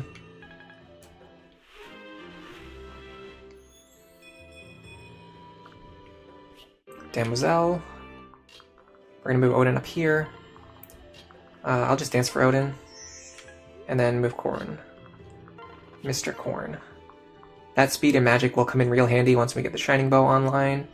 You've had to contend with the middling popularity of Silas since the Tumblr Fates fandom. You're used to it. Move +1 is a level 10 skill. It's kind of crazy. Yeah, I love it. In Awakening too, it's really cool. You get assassins with like 7 or 8 movement, like pretty easily, pretty early on. And I think Assassin class boosts the movement of your other units. I don't know why, I can't remember if that's true or not, but I think it's true, so I'm going to say it. I know the Thieves do for sure, so I think the Assassins should as well. Okay, so I'm going to have Odin fight this guy, and then again, I'm going to bait in a dual strike from Nyx, who we're training. If we can get her just like to D rank in bows, that would be clutch. Oh, he's attacking with Corrin. I did not expect that to happen. I should have moved the other characters out of the way. That was my mistake. That's fine. She could have gotten 2 combats out of this, but she still got 1. 1 is better than nothing, I suppose. Wall. No thanks. Open this chest. We're going to get a rescue staff. I love rescue staffs. Unfortunately, they're very limited in this game. So we're not going to be able to use them as much as I would like. Man, the chapters in this game go super fast, by the way. We haven't even been streaming 2 hours yet, and I've already cleared almost 2 chapters. That's crazy for me. Like, sometimes I have Awakening streams that go like 4 hours just trying to clear 1 chapter in Lunatic Plus.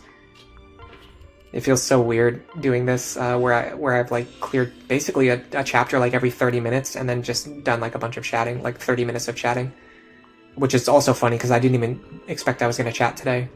I thought I was actually thinking of even muting my microphone. Okay, let's see how Nyx lines up against this guy. She just gets one shot and destroyed, but he can't kill her right now because she has dual guard. Or guard gauge. So let's start with this. Now I dance for her.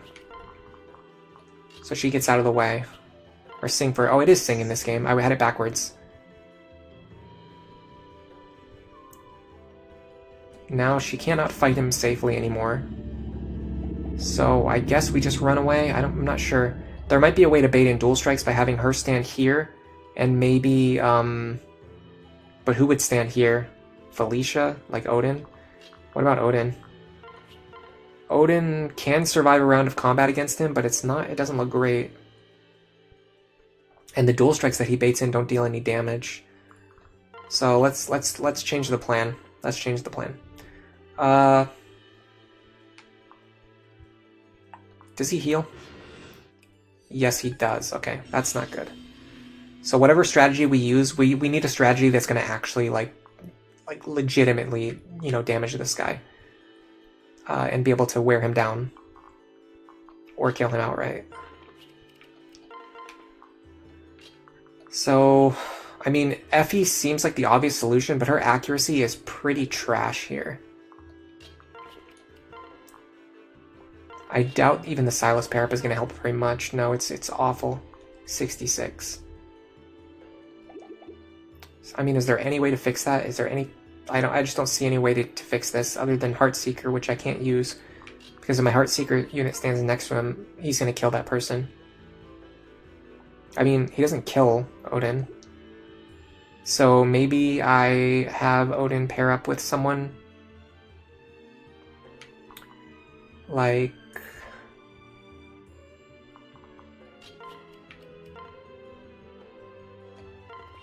this. So he will hit me for 21 damage, but I'll hit him on the counter for 8 damage. And then while that's going on, I can have Effie start attacking him with increased accuracy because of Heartseeker. And can Nyx ever actually kill this guy? With a dual strike, with the right dual strike partner, potentially she could. I'm not seeing a great way to do it, though. It would require taking a risky attack. We'll think about later or not if we want to risk an attack here. This guy is really annoying to fight. Yeah, I'm noticing that. Alright, so the problem is going to be the throne. He's going to keep healing himself back up, which I don't love. So if I can kill him right now, it would be ideal. I can drop him to 1. So, is there anyone who has like guaranteed accuracy against this guy? Niles is not that great, but not terrible. Unfortunately, well, hold on, let's move Odin over here. So he's not in the way. Corrin has not great accuracy. I don't think there's like any like great option for attacking here. I could put Niles here and then bait in a dual strike from Niles. So we go like this. We go here. So our options are... we hope for an 86% Effie dual strike, or we hope for a 73% Niles dual strike. So then, so Effie's actually our best option anyway. The problem is if we miss, we just like instantly die. What's the alternative though? The alternative would be to have like Corrin or Felicia or someone like that like run up and attack him or debuff him. She can't attack and survive. So I can't even really debuff him.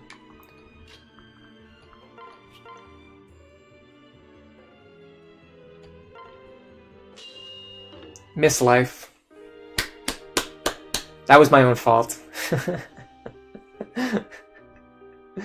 A cursed soul perishes in the clutches of a fallen dungeon. How fitting.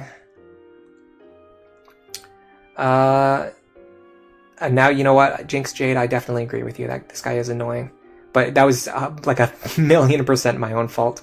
Skywing, thanks for being here. Skywing says move +1 doesn't make a unit stronger, it just makes them useful in more situations, so it makes sense as a level 10 skill.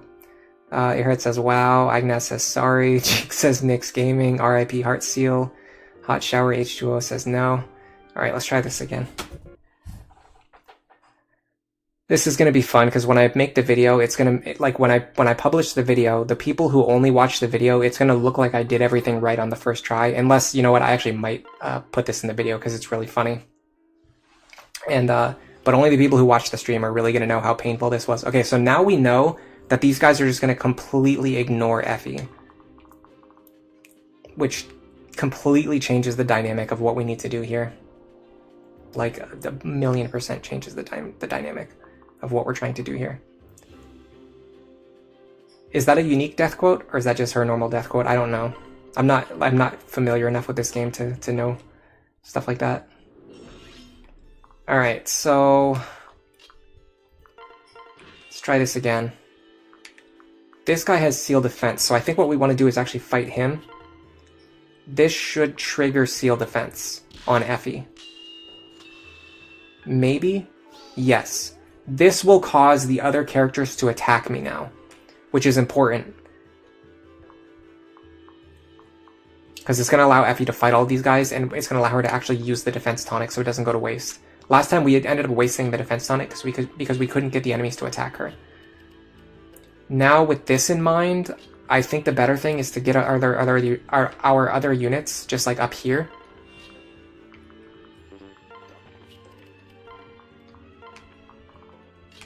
And just get them ready to assist Effie. Let's see if things work the way that I think they're going to work. And let's try not to get Azura almost killed this time. Yeah, that was you know what, I'm gonna leave that in the video. That was good. That was good material. Ooh, nice miss. Yeah, we really got to be careful about these hit rates. We're not hitting as often as we don't have 100% consistency, so we can't make risky attacks like we did that last time against the boss. So this time, they will not kill us. And if these samurai had attacked us, I think they would hit us for 1 damage. So let's see. He has 20 attack. We have 15 defense. No, he would still hit us for 3. So how did we die with exact lethal last time? But this time we also die with exact lethal after using a defense tonic. That makes no sense to me. But I guess that's just how things work sometimes. Okay. So here's the problem. Now that Effie is all the way out here by herself, I don't know how to stop these guys from killing her.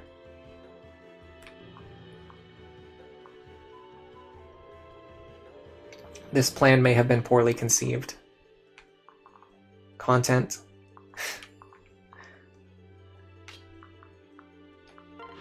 So over here throwing for content. Now the sad part is I'm actually trying my hardest and I still just can't do it because I suck. They no longer have... Oh no, this one has Seal Defense too. Okay. If I put Silas in the lead, he's probably going to get chipped down and killed. So I think what I can do is move here.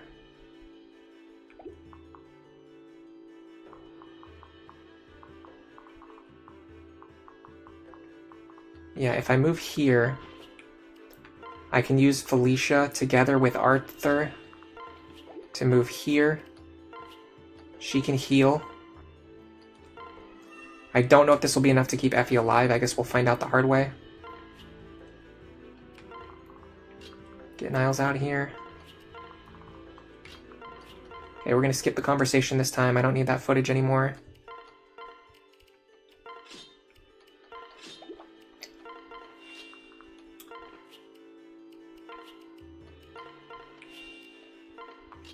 Now we go over here.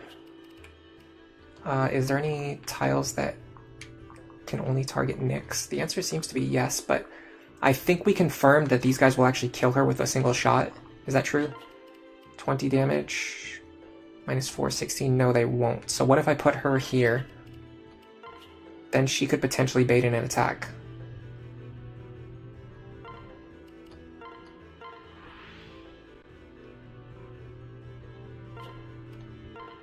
Just transfer to Niles and then pair it with Odin. See, why don't I think of that stuff? I use the same exact, like the movement tech that you're describing, I do the same exact thing in Awakening like 50 times a week.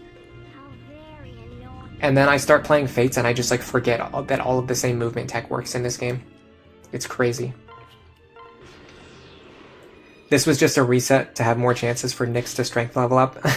I think doesn't Fates have fixed level ups? That might not even work, unfortunately. Okay, so we got some delicious bow experience there. You love to see that. That's worth something, I suppose. She can also finish off this guy. Oh my god, she can't even finish him off. She deals, like, virtually no damage. Okay, hold on, I need the Arthur pair up, that's why. So go like this. Grab Arthur, go here. Yes, finish this guy off. Perfect. Odin maybe can finish the other one. Answer seems to be yes. Sure, we'll do this. Effie can finish this one off. Then I just need to make sure that I protect all of my units who could potentially suffer lethal damage. Which is exactly Nyx. I have to heal her to full, or go like this. This will give her Lily's Poise, which should keep her alive, because this is going to be 20 minus 3 minus another 3, which should be 14 damage. So I think she's actually fine. She looks like she's in danger, but she's actually fine because of Lily's Poise. I think. Let's see. Don't forget about Azura. I keep forgetting Azura. Don't forget Azura. Okay, he won't attack Nyx, so he definitely didn't have lethal then, because if he had lethal, he would attack her.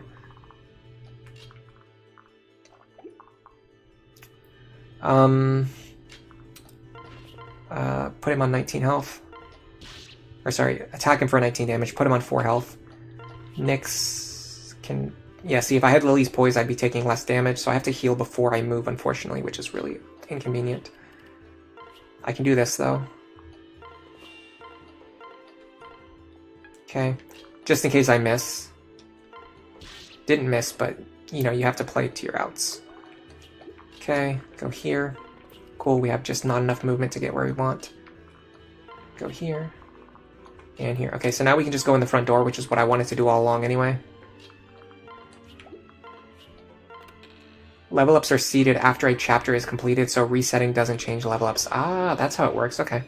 So if you want to reset for level ups, just in theory, like if you wanted to reset for level ups in this game, it sounds like what you would do is...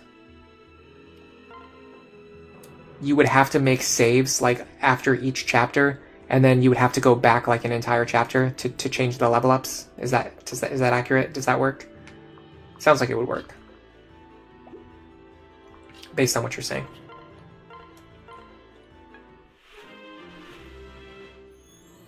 Okay. If I go like this, and put Silas in the lead... Okay, this guy's definitely going to double me. But he's only going to hit me for 5 damage, so I think I'll be fine. I just want to pull these guys out. I want to bait them over here. I forgot to move Azura, didn't I? No, I didn't. She's still fine. Oh, and I missed. You love to miss. Okay, so I'm going to have Felicia go first. Can she do this? She can. Does Nyx gain weapon experience if I do this? In Lunatic, the levels are locked the moment you recruit them. Oh, interesting. Okay, so it doesn't work that way in Lunatic then.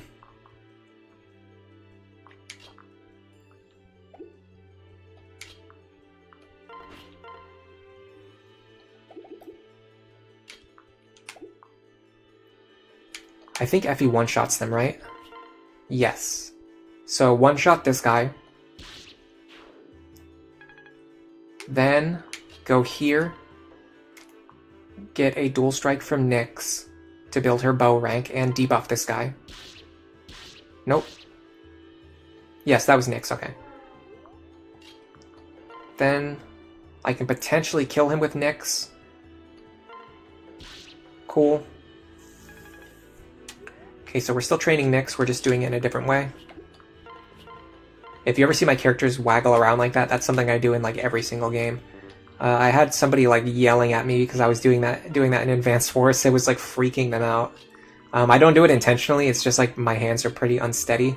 So when I try to move my characters, like sometimes I just like end up moving them like further. Okay, let's just move in the corner so he won't see us this time. Yeah, that's what I messed up last time. I didn't move into the corner. So now I go here. Okay, we're going to do the same thing over here, but we're going to make sure we do it smarter so that Nyx can actually get some of these kills. So we're going to use Odin.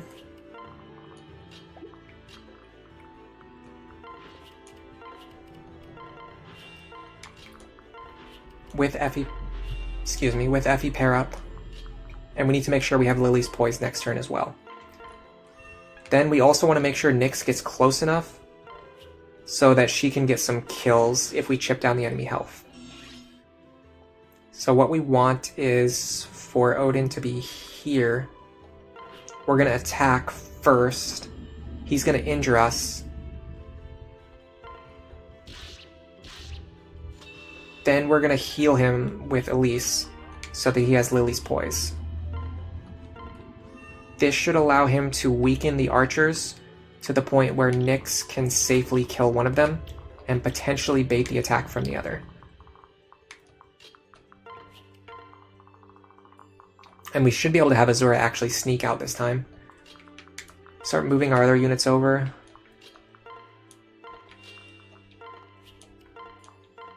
We're going to want Arthur over here next turn. Corrin, I don't really care about your position right now. Okay, this should be fine. Yeah, that is really good information. Thank you, Seawald. Yeah, we injured this guy. Now we're going to injure this one. Now, so we should get the same level up that we got last time with Odin then. Oh, but this time Odin didn't fight as much, so he's not ready to level up yet. Okay, so... Ooh, this guy is a bow user as well, though. That's an issue. What I need to do is have Odin chip this one. And then heal him back up.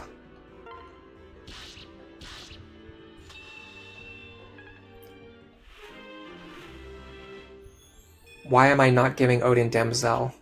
Good question, because I forgot. No, I'm doing it intentionally because I hate him. I just forget things all the time in this game. I'm just way worse at this game. That's like the entire answer to every question you could ever have. Why do I always make like the wrong moves in this game? Because I'm just way worse at it, even though it's the same exact game. It's like almost the exact same game as Awakening, but I just play it significantly worse. Alright, so theoretically, this should cause the archer to attack her on enemy phase, although last time they attacked Odin for some unknown reason. But if they attack her on enemy phase, she should be able to get another kill and a little bit more experience now. And I will also give Demoiselle.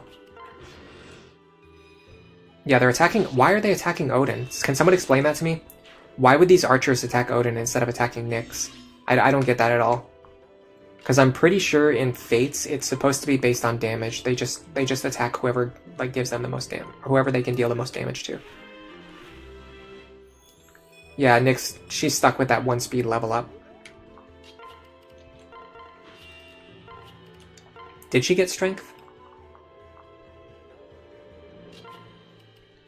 She has 5 strength with +4 from pair up. So maybe she did get strength. Oh, maybe the level ups aren't seated on hard mode. Do you think that might be true? I could see that being the case. Maybe that's like a lunatic only invention. Crap, I did the same thing. I forgot about Azura again. And I didn't even equip the Naginata this time. This is so annoying. Azura, why are you like this? Why are you like this? Okay. Last time we got into a bit of a mess with Effie. I'm gonna try to maybe do things differently this time.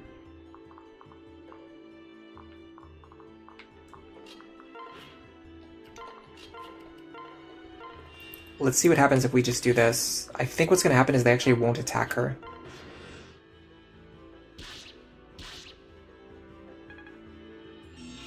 Yeah, they won't attack her if I do it this way, so this doesn't really work.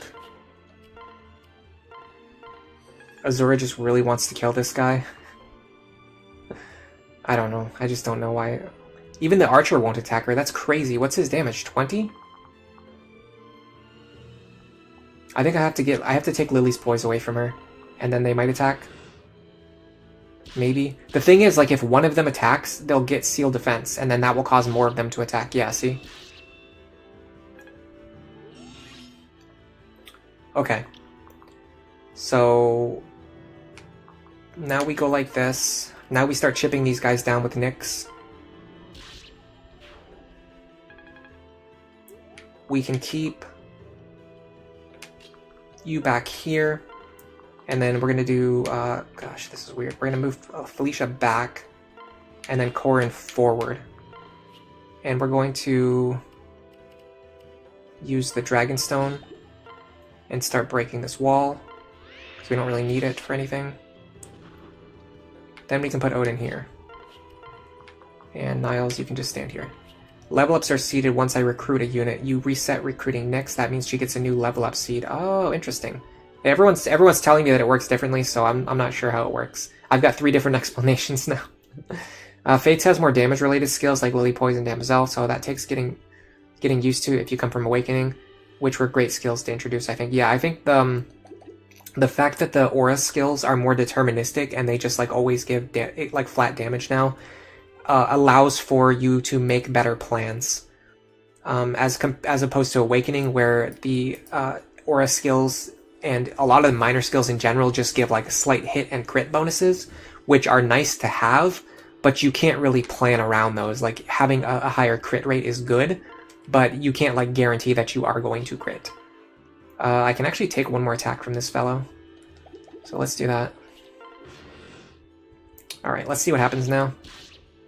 This might cause the bow guy to come over. Nice, Azura.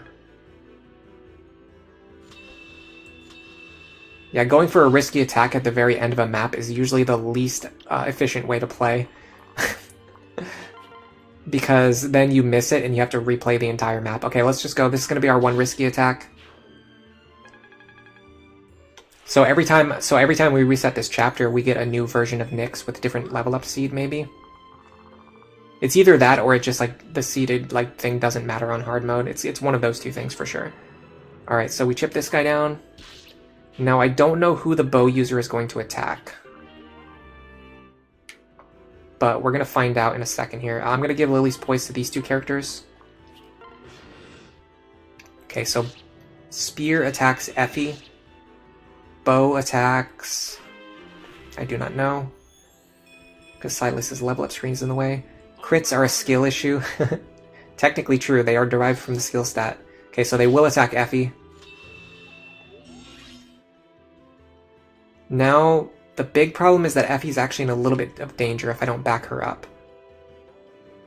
But what I can do is actually move Nyx here, because this square is only threatened by the archer, which means if the archer attacks her, she's just taking a 2-range attack anyway. Then I can move you here. And then Odin I want here with Lily's poise. Now let's see what he does. He'll probably still attack Effie if I know this game. Yeah, he still wants to attack Effie, okay. So maybe he's prioritizing the character who can't hit him back. But this is fine, we're just feeding weapon experience and kills to Nyx. I mean, it would be better if we could get her more dual strikes, which would allow her to get more kills in general, but it's hard to set up in this corridor where all of the enemies have overlapping attack ranges. Alright, let's do this for one more turn. Okay, the Samurai moves forward now. Unfortunately, Effie one-shots him, which we actually don't really want. Okay, now he wants to attack Felicia. Sure, why not? He just completely changed his mind about what he wanted to do. Good to know. Unfortunately, I can't dual strike here without Odin just stealing the kill, so I have to go like this. Another level up on Nyx. Hey, hey Oats486. Thanks for coming to stream. Ooh, another strength level up. Okay, yeah, this Nyx is way more blessed. Based on the fact that Arthur has skill that literally makes him more likely to be crit, I would agree it's a skill issue. You just realize there's no Shrine Maiden like in Lunatic. Yeah, there's fewer enemies. A lot of Fire Emblem map design is like that. It's like some people like to make the claim that, like, oh, you know, Lunatic is just the same thing, but enemies have inflated stats, but that's usually not the case. Typically, the Lunatic modes in these games have, like, additional enemy placements and things like that. We're on turn 18, by the way. I'm like the ultimate sandbag player. Like, you've never seen someone sandbag the way I can sandbag. Alright, I think I'm going to do the same thing I did last time, where I'm going to have maybe Azura help bait the reinforcements. You scrubs can go over here. You over here. If we're lucky, we might be able to just, like, kill a bunch of them.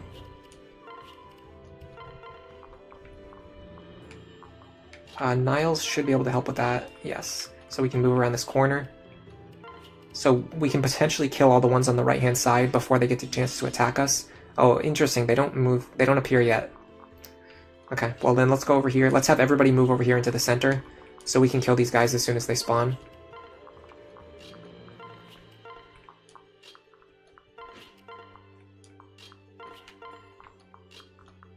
And at least just go here. Okay, now they should spawn. Perfect.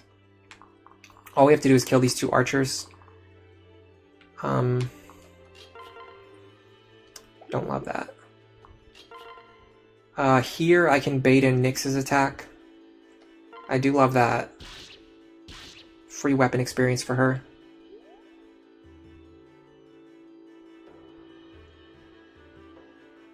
Then I'm gonna let Odin get a kill. Here. Then we're going to have Nyx attack this guy to get more weapon experience.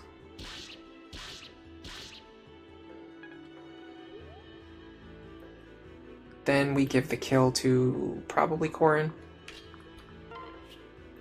I think Corrin's the only drafted unit who hasn't attacked yet. So we go here. Then we can do the same thing we did last time. I gotta be careful though. I gotta see where this guy can reach. Okay. Unfortunately, I can't have Azura sing for Effie unless I have Effie move into this square, which is not where I wanted her. I wanted her on the other side, but I guess we'll do this. So we're gonna sing to Effie. Now we have to make sure we keep this space blocked. So we're gonna go here. We're gonna get Elise out of harm's way. The annoying thing is we kind of need to heal Nyx back up to full every time, because she takes too much damage. Ott says Silas takes 0 damage from everything on this map if you stack enough damage negation on him. Am I going to do Nyx Ophelia? No. I went over the pairings earlier, but I will bring up my notes again. So we're doing, so first of all, this is a drafted run where people in the comments on Reddit and on YouTube picked my team. So our team is going to be Corrin, Effie, Odin, Nyx, Camilla, Baruka, Selena, Laszlo, the Awakening Trio, Charlotte. Then for the child units, we're going to have Ophelia, which is going to be Odin plus Camilla. We're going to have Valoria, which is going to be Keaton and Baruka. We're allowed to use Keaton as long as we need to in order to get Valoria. That's the way that works. Ignatius is the same. Ignatius got picked. He's going to have Benny and Charlotte as his parents, so we'll use Benny until we get Ignatius. And then Dwyer also got picked, so we're going to use Jacob until we get Dwyer. And that's the full team. Silas is a draft dodger. He dodged the draft twice, yeah. Turtles love sandbags. Is that true? Alright. Is Corrin in Vow of Friendship range? Maybe. I'm minimizing the use of Silas because he didn't get drafted, though. That's the thing. I'm mostly focusing on our drafted characters, which in this case, the only drafted characters who have appeared so far are Nyx, Odin, Corrin, and Effie. So we're kind of focusing on this team. Is this the one with the dual Naginata? Yes, it is, of course. How much damage do these guys do to Nyx? 22 minus 4. She actually survives. Can she one round? No. But she could chip him down. In fact, hold on, I figured this out last time. Yeah, I can do this. Get a free weapon experience onto Nyx. We're really trying to get Nyx up to C rank so she can use the Shining Bow as soon as possible. That's the only way she's going to be viable. Okay, so then we go here. Then we can put Corrin in front of her with the Dragonstone. And then Effie can finish off this guy. And everything works itself out. Now we've just got one enemy who's going to attack and weaken himself. And then Nyx can finish him off again. We could even have Nyx run up here and attack him if we sing for her. I don't feel super motivated to do that. No super Ophelia. Well, I mean, our Ophelia is going to be pretty good because she's going to have Camilla as a mother. And Camilla, I would say, is a pretty good unit. She's pretty decent. She's one of the okay units in a Conquest, some people might say. Okay, so we're going to want to kill this guy in a way that's going to... Okay, I'm going to have to do this. Go here. Nyx bow.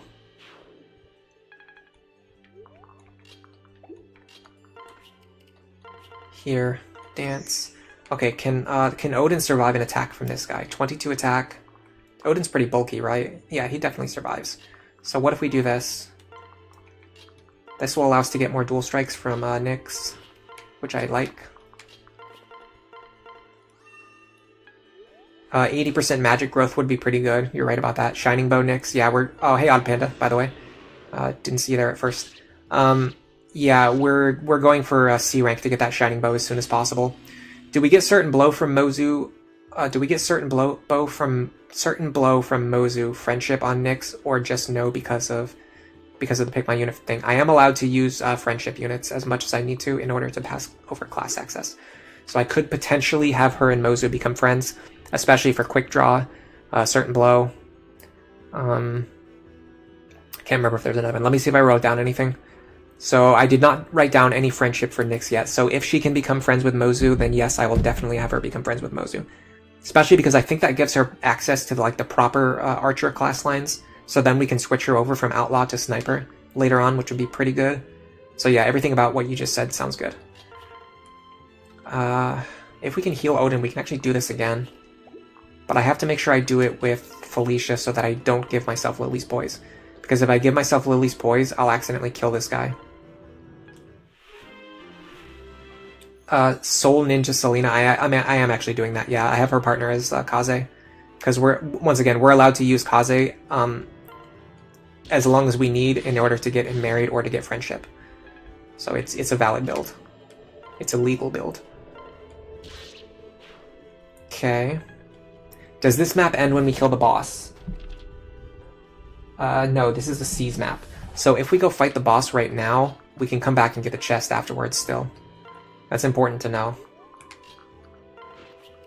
Especially with a lot of our units having their dual guard built up right now. I don't know if we can get there while our guard gauge is still full though. Can we? Sort of, yeah.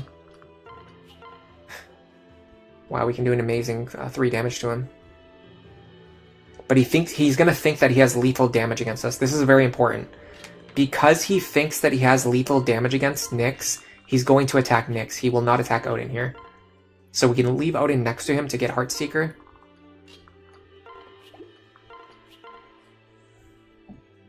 And then attack here with Nyx. Now, if I understand this correctly, he's going to think that he has lethal against Nyx.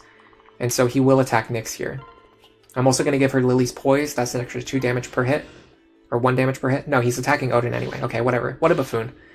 What a buffoon. Okay, sure. Let's see. Why would he do that? Why would he do that? He has lethal against Nyx. He does not have lethal against Odin. Do these enemies just hate Odin for some reason? I don't understand. I really don't. Someone help me understand this. Okay. We're going to attack him. That's going to build up our guard gauge. Then, once our guard gauge is built up, he's going to attack us. We're going to survive the attack.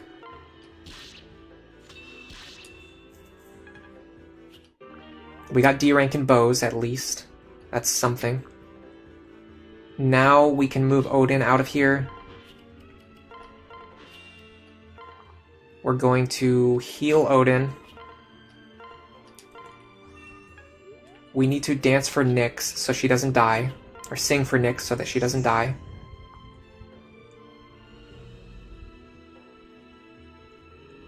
Weapon triangle advantage? Maybe. Odin doesn't have Nosferatu. No, I don't think I got it yet. Unless, do you have to buy it? Strong Riposte boosts his damage so he doesn't kill on enemy phase. Okay, cool. Thank you, Airhead. Thank you so much. I could not understand why he was doing that, but that actually makes perfect sense. I don't mind, like, if it makes sense. Like, that, you know what I mean? Like, that's totally fine with me. It just bothers me when something happens and it makes no sense. But now that I understand it, I'm more okay with it. Okay, we have like a 70% chance to hit him. I guess that's okay. I mean, we have to do something. Oh, so hold on a second. So that means if I stand here with Lily's poise active, that means he won't kill me?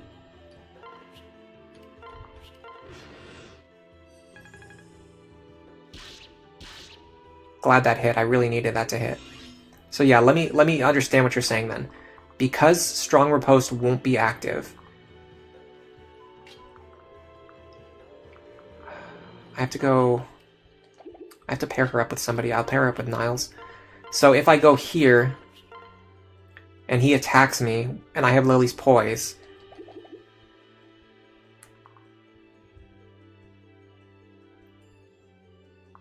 he won't kill me. Because I'm going to take 18 damage.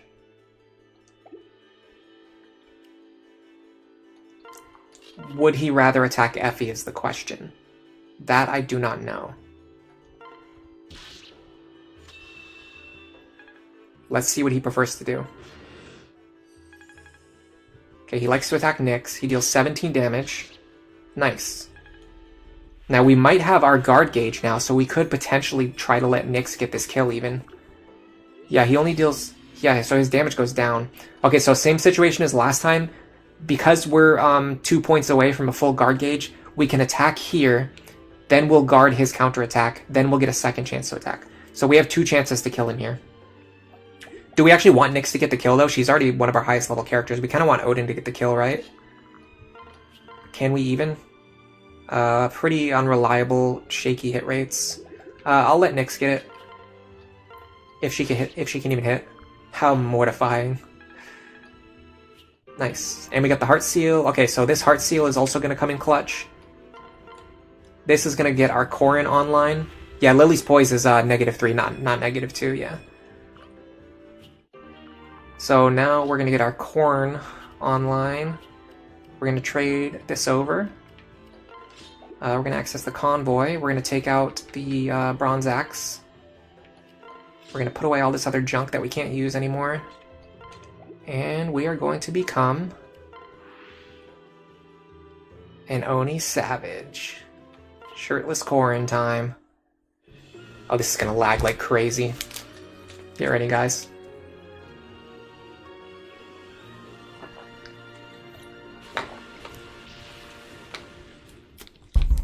Didn't actually lag. Oh my god, buff Corrin!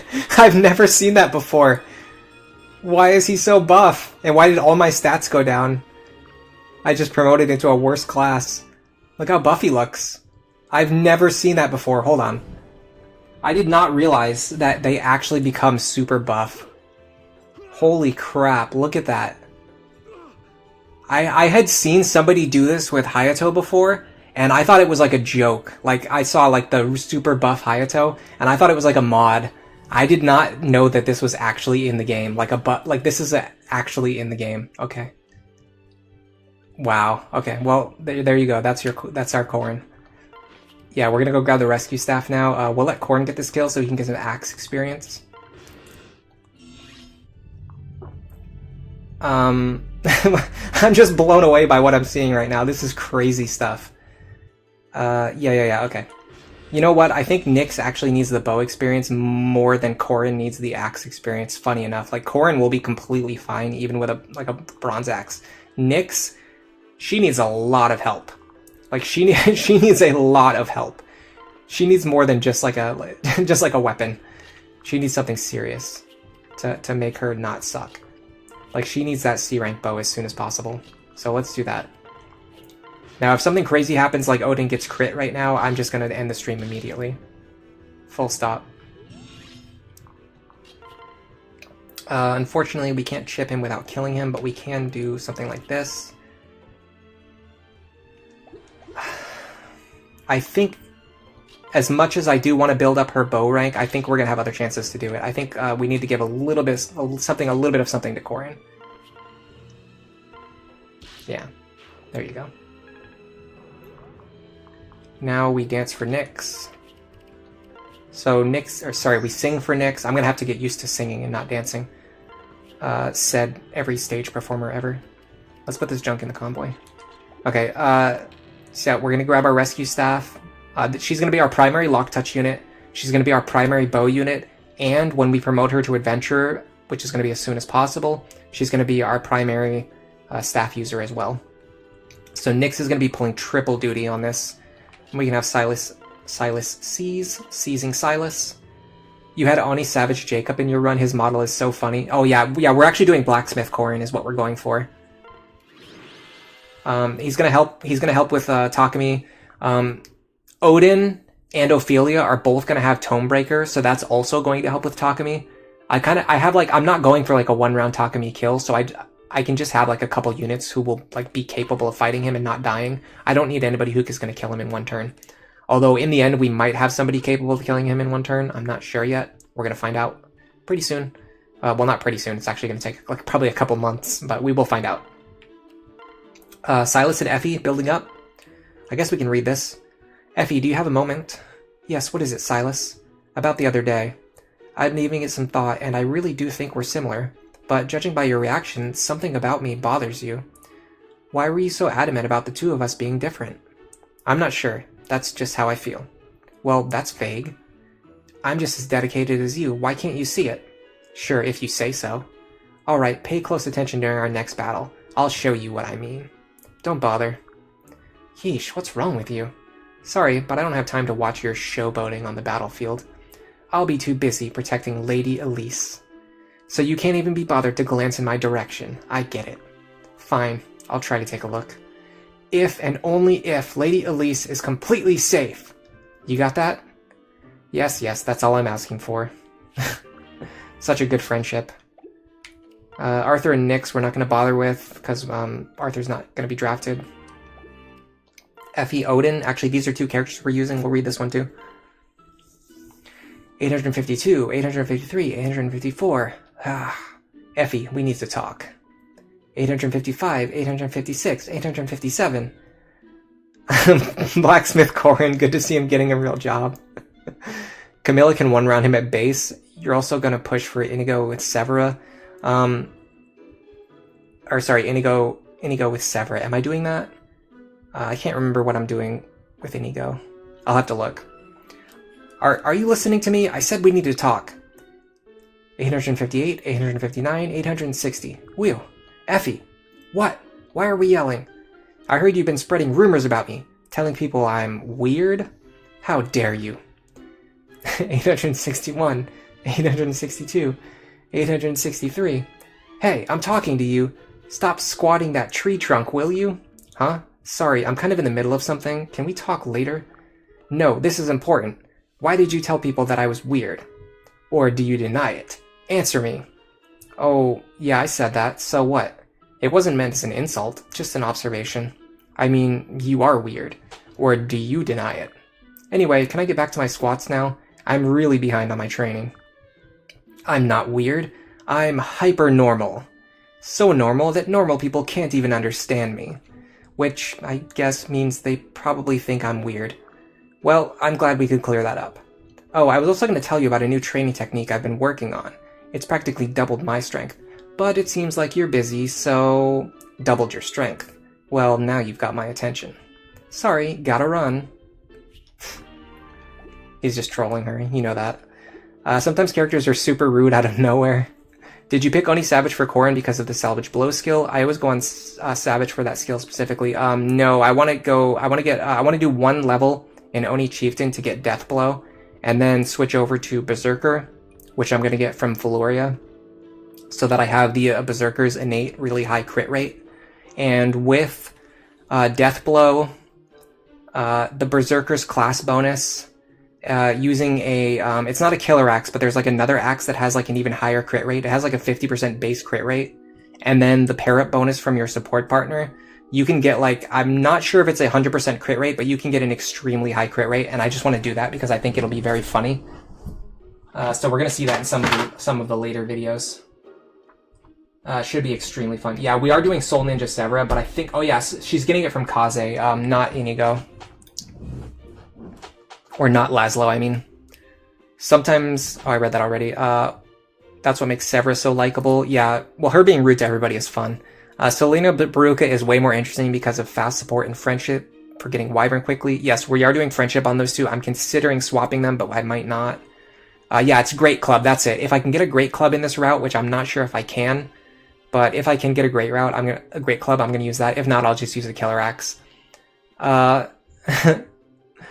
Yeah, these are definitely peak comedy, and thank you, Asu Papas, for coming to the stream. I don't know how much longer I'm going to be streaming today, though. I was planning on just streaming these 2 chapters today. Let me remember what the next chapter is. Oh yeah, I definitely cannot do chapter 10 today. Maybe I can do the Mozu Paralog now, because that one's not really that hard. I can use that as a chance to train Korin and Nyx while building the Nyx Mozu friendship. Does she? So she supports with Mozu? Is that correct? Is that what people were implying? Yes, it looks like she supports with Mozu. So we could support Nyx with Mozu. We could build up our Silas and Effie support. We could train Korin's axe rank, train Nyx's bow rank. There's definitely a lot of benefit to going and doing this right now.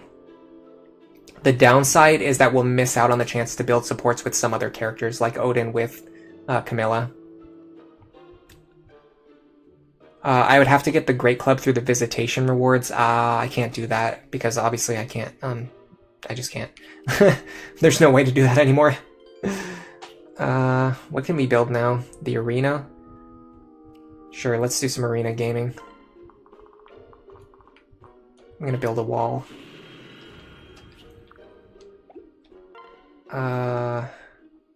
I mean, is the arena or the lottery shop better? I almost feel like the lottery shop's better, but sure, we'll do the arena.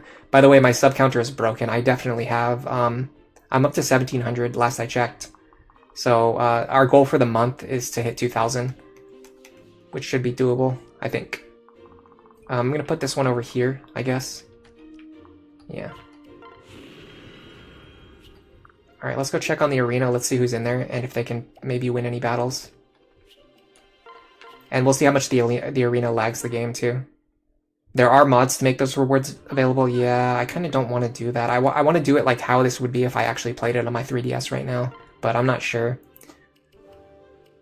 Let's wager our Onyx so we can get more ore swaps sooner than later. And I guess we'll rely on Effie here. She should go in here with a steel lance because she has C rank lances. I think that's how the arena works. No, she's got an iron lance. Interesting. I think we win this guaranteed, or pretty close to guaranteed. As long as I don't miss 2 attacks in a row. Yeah, okay. So now we have 2 Onyx, so we're getting closer to another ore swap. The good thing about the arena is once you get access to the arena, after you do an ore swap, you can use the arena to generate more stones that you wouldn't have access to otherwise, so it can be definitely useful for that. Alright, let's go check out Mozu's Paralog. Hold on. I have to forge my axe, but I can't do it yet, right? So let's see what we need to do in order to forge our axe. So we need sapphires for this. And I'm going to see if we can name Odin's weapons. No, we can't. So we have to forge his weapons before we can name them. So maybe the next stream I'll let people name Odin's weapons, because we should have more stones by then. I'll probably play a little bit off stream, not like grinding and stuff, but just logging in and collecting stones every day. Yeah, okay, so let's do Paralog 1 today. Yeah, I'm not sure about using those mods. I might do it, but like only if people really strongly like suggest that they want me to do that. Okay, we're finally at the point where we're going to have limited deployment slots. So first of all, we have to deploy all of the drafted units that we've got so far. So that's Effie, Odin, and Nyx. Next, we would deploy Silas because he's going to be pairing with Effie. Next, I would do probably Elise and Azura because we want a staff user and a dancer. Next, I would probably say Arthur because we need his damage in order to make Nyx able to actually deal damage. So this looks like it's going to be our team for this chapter. So this is like a good example of how like the rules work. Until I draft more, until I get more drafted units, I'm allowed to field whoever I want, but I'm a little bit limited. Like I have to field Silas because he's paired with Effie. I have to, field one staff user. I have to field my dancer. And then like the last spot we can kind of use to make it so Nyx isn't completely terrible. Laszlo's best build comes from marrying Azura or Selena. What are my Dwyer plans? Hold on, let me bring my notes back up again. I'll tell you what I'm doing with Laszlo as well. I don't think any of my builds are going to be the best build, but I actually am pairing him Laszlo with Azura. It looks like I have written down Mercenary, Bow Knight, Falcon, Berserker, Mechanist. And then I wrote down, is this a good idea? I do not know. I literally wrote that in my notes. So the plan, I think, is to get Rally Skill, Rally Speed, Rally Strength, and then make him into a Mechanist so that he can clone himself, so that I would have 2 Rally bots. My plans for Dwyer are... he's going to inherit Tomebreaker from Jacob, and then he's going to have a few options to inherit from Nyx, because by that point she will have gone through Outlaw and Sniper. And then I'm going to promote him directly into Strategist, so he can be one of my staff users. Rally bot Laszlo, yeah, he's gonna have 3 good rallies plus his personal rally. Plus, I love using what is it called? The Mechanist clone skill on support units like rally bots and aura bots. It's so cool doing that. So I'm gonna try to do that this run. All right, we have no flyers, so that's cool. No flyers whatsoever. That's always fun. I don't think you need them, right? I'm pretty sure you can just, like, save old what's-her-name? I think you can save Mozu, like, without flyers. Hey, Skywing. Replicate skill, yeah, on a rally bot unit. It's such a good idea. You can't believe you never thought of it. Oh, never mind. You've been here for, like, an hour. I'm sorry, Skywing. I saw your icon and I didn't recognize it, even though I've looked at it 5 times in the last hour. I said hello to you, like, as if you just showed up. Marrying a late Jacob will be rough, yeah, but I can use, like, the other paralogs for that. Like, by that time, I'll have other paralogs that I can use to build Jacob's support. And then once we get Dwyer, he can use an Offspring Seal, which will allow him to level up pretty much instantly to the rest of my party. So, Dwyer himself won't be a problem. Getting support points onto Jacob will be tough, I do admit. But it shouldn't be impossible. Okay, we need these 2 to fight together 3 times? Is it 3 times or 6 times? I don't actually know how the supports work in this game.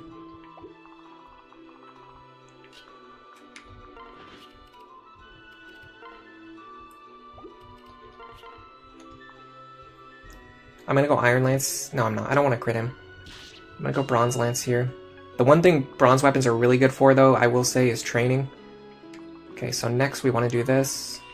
I kind of put Azura in a bad position for what I want to do. Okay, so hold on. If I move Nyx here, I can dance. I can sing for her. Then she can kill this Faceless. God, this buff Corrin is just driving me crazy. This is so funny. The Nyx bow is real, guys. This thing is epic. If I move Corrin here, I can go like this. This will allow me to train his axe rank. And possibly Nyx's bow rank too, although I doubt it. Probably he's going to pull Elise over. Yeah, he pulls Elise over because, why would he pull over the character? That actually makes sense. If I do this, I can get some axe rank onto Corrin. So I'm going to do that. Yeah, Nyx is actually kind of showing up. Will they attack Mozu if, like, before I recruit her? I can't remember. I think they just ignore her until later. But I'm a little bit scared. Okay. I'm gonna go here. You've never seen Outlaw Nyx before? There's a YouTuber named Coding Ant who has made a series where they're actually playing through the game with Outlaw Nyx. I don't really know that much about them, but I've watched a couple of their, like, I don't know them personally, but I watched a couple of their videos. It was pretty interesting. I wouldn't say that's the reason why I'm doing this. The reason why I'm doing this is because of the drafted units I got. I'm going to read them out to you. My drafted units are Corrin, Effie, Odin, Nyx, Camilla, Baruka, Selena, Laszlo, Charlotte, Ophelia, Valoria, Ignatius, Dwyer. You might have noticed that, like, none of them use staves, none of them use bows, none of them have lock touch. So putting Nyx into Outlaw and Adventurer allows her to be our staff user, our bow user, and our lock touch user. Until we get, like, you know, Dwyer and Flora at the very end of the game, where eventually they will have, I will have access to other staff users. But until then, I'm just fielding Elise. She can solo Chapter 24. Really, that's fun. The Faceless only aggro after 3 or 4 turns. Okay, cool. Just getting some nice chip weapon experience over here. Living my best life. This is just like the peak of, like, Fate's gameplays. You just sit here and just, like, grind weapon experience. They won't attack Corrin because they're not going to deal any damage to Corrin. That's a problem. Why did he attack Corrin before then?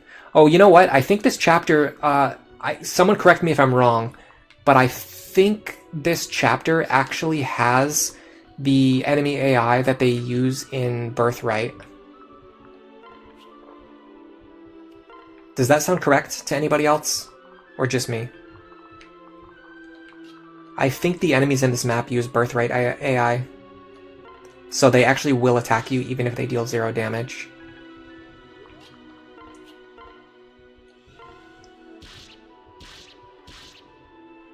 Go here, and then if I can get over here and sing for her, she can attack again.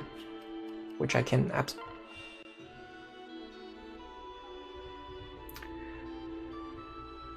Which I could absolutely do if I didn't just misclick like a complete buffoon. Okay, so what's the situation here? This guy's gonna deal 17 damage to Nyx. Who cares? 17 damage. Who cares?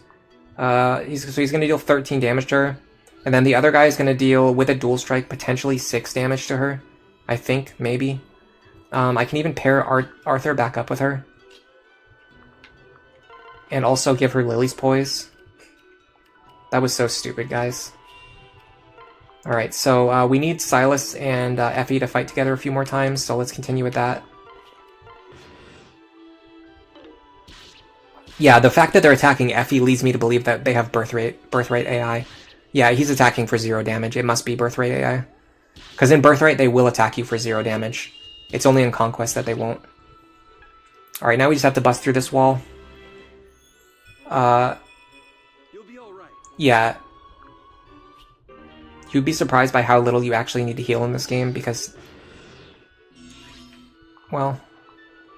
It's true, but they're still useful to have. But I come from Awakening. Like, I'm an Awakening gamer, and in that game, like, staves are, like, the entire meta. Like, you need staff users all the time to do everything. So it's kind of wonky. It's just, like, a different style of gameplay for me. Alright, so I'm gonna go here. I'm gonna finish off this guy, which I should have been able to do last turn. Then I'm gonna go here. We're gonna go like this. We're going to transfer Odin over to Elise, carefully this time. We're gonna sing for Nyx. She's gonna go here. She's gonna finish off this guy. Then Odin is going to finish off this guy, because Odin needs a little bit of experience. Then we're gonna run over here and hopefully get close enough to recruit Mozu sometime in the next 10 years. Okay, and then Effie can just finish off this guy. If they fight together 3 times, is that enough to get max support, or do you need to fight together 4 times or something?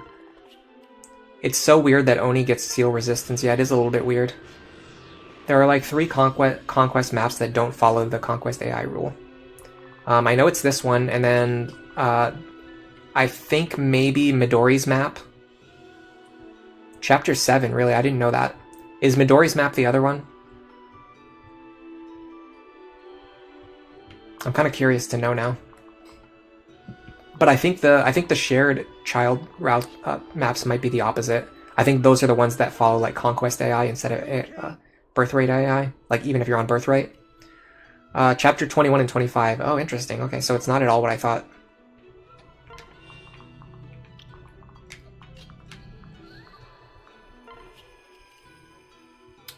I immediately went into my Mozu training route, but I don't need to do that because I don't need to train Mozu. You know what? Let me go to Serene's Forest really quick. I want to see how supports build in this game.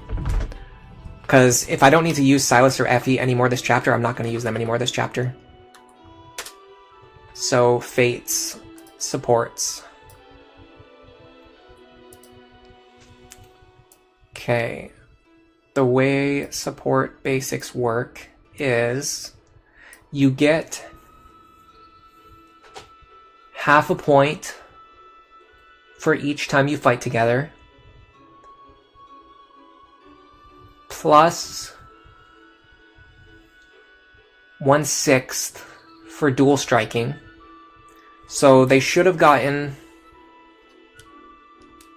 3 plus 4 plus 3, so they're at 10.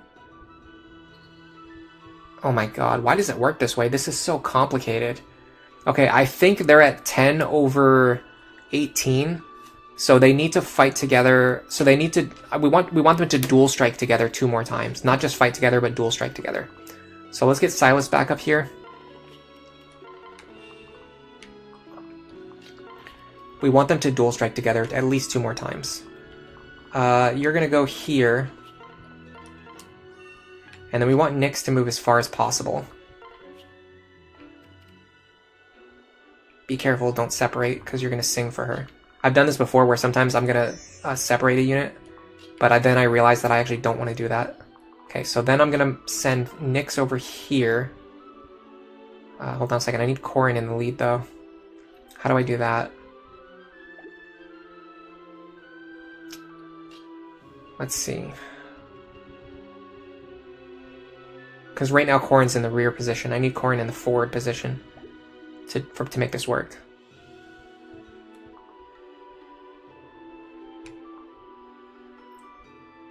Alright, we'll just sandbag for a turn.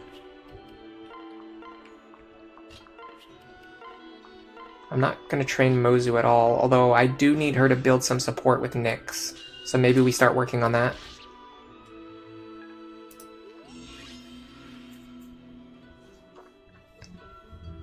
Singing and healing gives +4. Ott says it's not that complicated. It's 6 for... Oh, it's 6 for fighting together? Why did it say 3 over 6 then? It's 5 combats for max support points. Okay. It maxes out at 36. So how many combats have these two done together? 4 so far?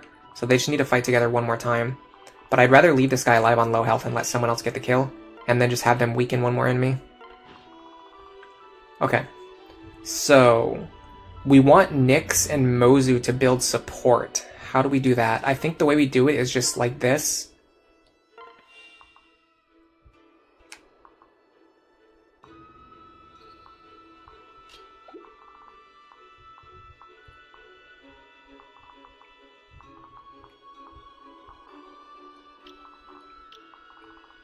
So we put Corin here. And then Nyx here. So when Nyx attacks, will she get support points with Mozu or not? Or will it only happen on her turn when she attacks? I mean, we're going to do it anyway, but...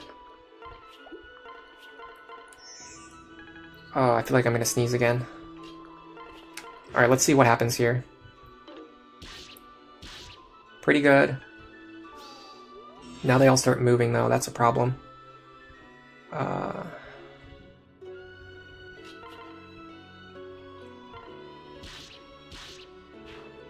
Can we actually stop them from getting through here? 1, 2, 3, 4, 5. No, we can't. So I'm gonna put... let me make sure, yeah. So I'm gonna actually put Odin over here. like this, and then go like this. This should be fine.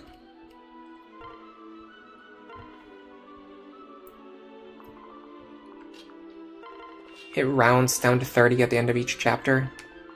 I don't know, guys, this is confusing stuff.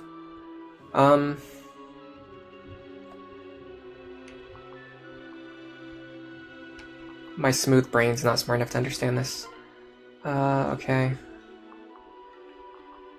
Yeah, so this one's going to attack Odin, and then the next one's going to attack Corin. I think that's how it's going to work. None of them can reach Nyx, so we should be fine. I'm just going to dance for Arthur. You're interested to see how Chapter 10 goes. You can't imagine doing that map without a Cavalier or a high-level Mozu, but you guessed this is hard mode, and you're used to Lunatic mode, so maybe it's not too bad. It's still pretty bad, even on hard mode. Serene's Forest makes it more complicated than it needs to be. Okay, that's fair. Oh, it rounds 30 up to 36. Okay, I got you. Yeah, Chapter 10 is pretty hard, even on hard mode, to be honest. But I think we'll be fine. Really, as long as you like early promote like one character, usually that character can help like handle things, especially if you're not like, if you don't feel like you're mandatory to get every single objective. Okay, so we're gonna go here. We do not get the kill. That's an issue. Okay, so we're gonna go here then. We're gonna get this kill. Then Odin is going to get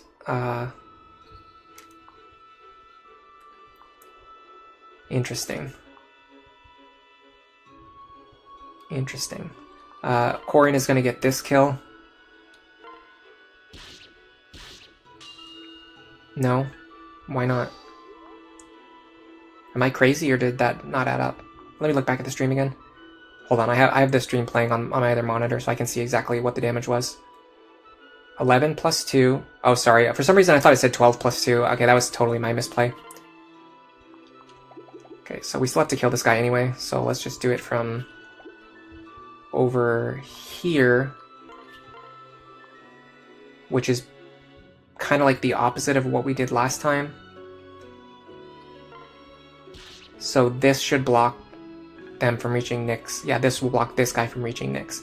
Now we do have to make sure that this enemy behind Nyx can't attack her, or even if he does, it's not that big of a deal.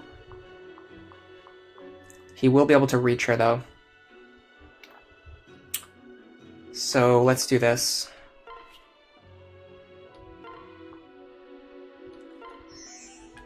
We'll just have her go kill that guy right now. Every time you tried to learn it, it seemed too complicated. Whoa, Azura. Slow down. Zoran explains it pretty well. There's also a forum post on Serene's Force that explains it pretty clearly. Yeah, sometimes like some of the best information is like hidden away on like forums that you need to go like search for the posts. Although sometimes what can be even more difficult is when posts are hidden on like Discord servers. Like sometimes like people will have really great information and it's like hidden on a Discord server that like, first of all, if you don't know that server exists, or if you don't have an invite to it, there's no way for you to get there where all of the like really good information is written down. And then number two, the Discord search feature is just awful. Like even if you could go there, like there's no guarantee that you could actually search and find the information that you're looking for. So it's not great at the end of the day. Alright, we're gonna go here. Now I'd like to do another Odin Nyx dual strike if possible. Can we get that? Yes, we can. Go here. Just like that. Then we're going to sing. I want her to fight with Mozu as many times as possible. There you go. Okay, now we can do another Silas Effie round to draw out these enemies over here. Yeah, we're doing ultimate sandbag strategies, guys. This is the way my life goes. You read Zoran's post about it on his Something Awful thread a few times, but it's just never really clicked for you. Maybe you've subconsciously absorbed it because you like to think you route your supports pretty well. I don't really route mine. I just know like which characters I want to be together, and then I just have them fight together. That's that's the extent that I think about it. It was only like very recently in Awakening when I started looking into like how exactly to build the supports in that game, and that's when I discovered like all like the mechanics that I used in my my video. that I released recently as well. Okay. So we're going to do one more round of combat with this pair. We want to leave this guy alive on low health. Then we can have Nyx run up here and kill him. She's getting so close to Shining Bow access. Look at how close she is. We might even get her to C rank before the end of this chapter. What do you think? Can we do it?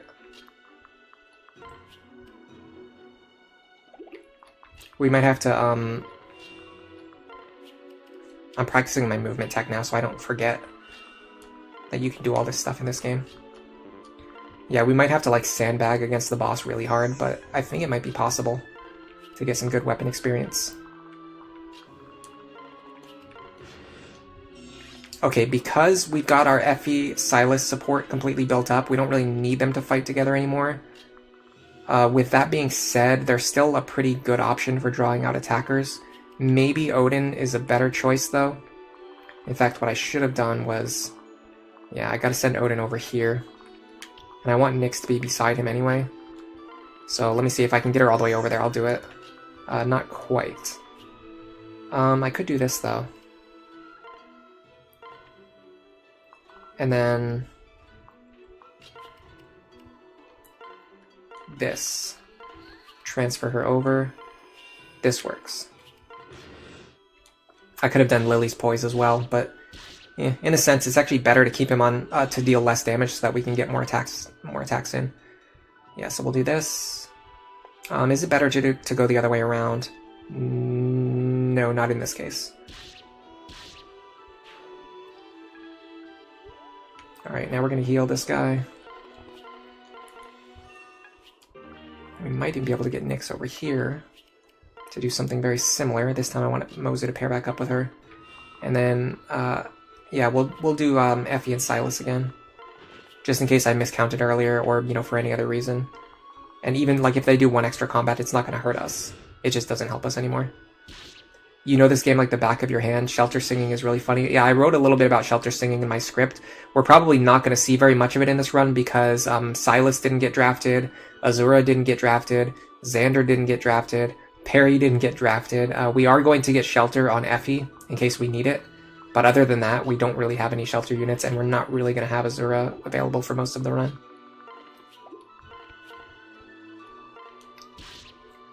Okay. God, we're getting so much weapon experience. This is amazing. This is like a weapon experience fiesta. Alright. We need to avoid having Elise next to Odin, unfortunately. But we can do this. And then we can put... we actually didn't field Felicia, that's right. No Felicia. There's not any more room on the roster. It might be time, because Nyx is very close to C rank already, it might be time to start training Corrin now. But let's get Nyx up first, and then we'll worry about Corrin.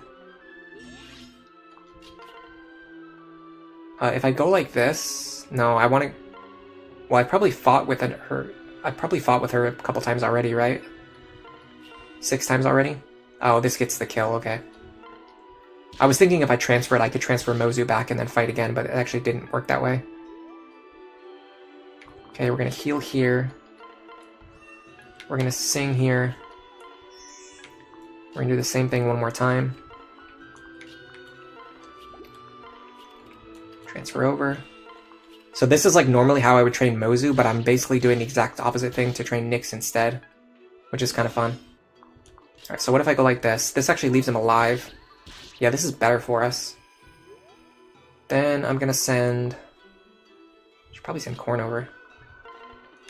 I'm going to keep calling him Corn, by the way, because I think it's really funny.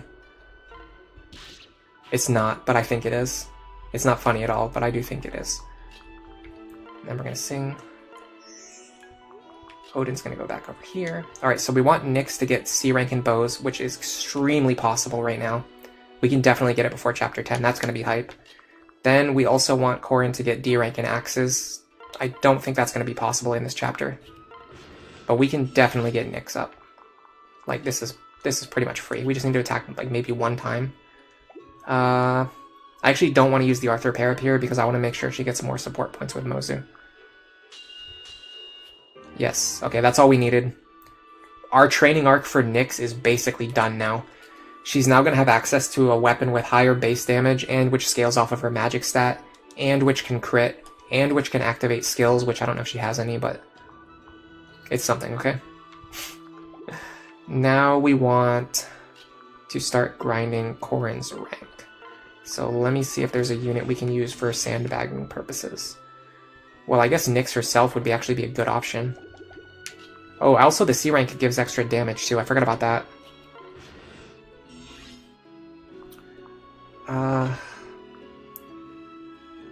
So I would want Elise here. Let me see what this looks like. Okay, this works. I don't see any downside to doing this, other than the fact that he will kill me if I attack him. So I have to let him. I have to let him attack me. I can't attack him first.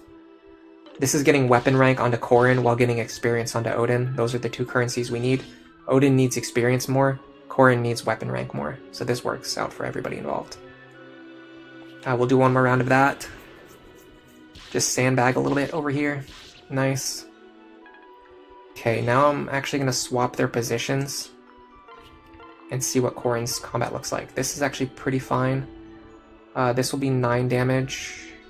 Fortunately, this will actually kill him in 2 turns, which I don't want. So let me do it this way instead. 6 damage, that's fine. We even might miss. Missing is good because you actually get weapon rank experience even when you miss attacks, which is kind of funny. Okay. Now I think if I have Nyx and Corrin attack, this works. Yeah, we can bait in an attack from Corrin, and then if Corrin misses, then we get another attack from Corrin. Nice. That's still fine. Good experience on Nyx. Level 13. We might early promote her, so the thing is, my internet's definitely back up, but I don't know if I'm still streaming.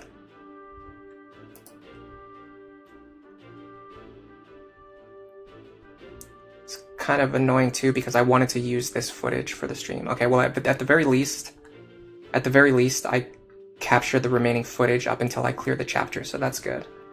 I think I'm streaming again now because I'm seeing it on the screen. So the 10 people who are still here probably still hear me talking. I am back. Okay, hey, thank you, Guamorna. Thank you for letting me know. Because of the winter weather, I lose internet access sometimes, and unfortunately it happened while I was streaming. But this was going to be the end of the stream anyway. But I'm still glad that it came back on just because I wanted to let people know what happened and let people know that I'm probably done. I am going to buy a Shining Bow for Nyx. I am going to buy Nosferatu for Odin. I'm going to try to forge a Bronze Axe for Corrin. However, I'm going to do this stuff off stream because I want to check the shops every day, because when the vendors change, you can get weapons on sale depending on who's working in the shop. And I can get access to the arena, I can get access to the forge and things like that. Like my resources will update in real time. I think it takes like 24 hours to update. So I guess let's do the arena really quick.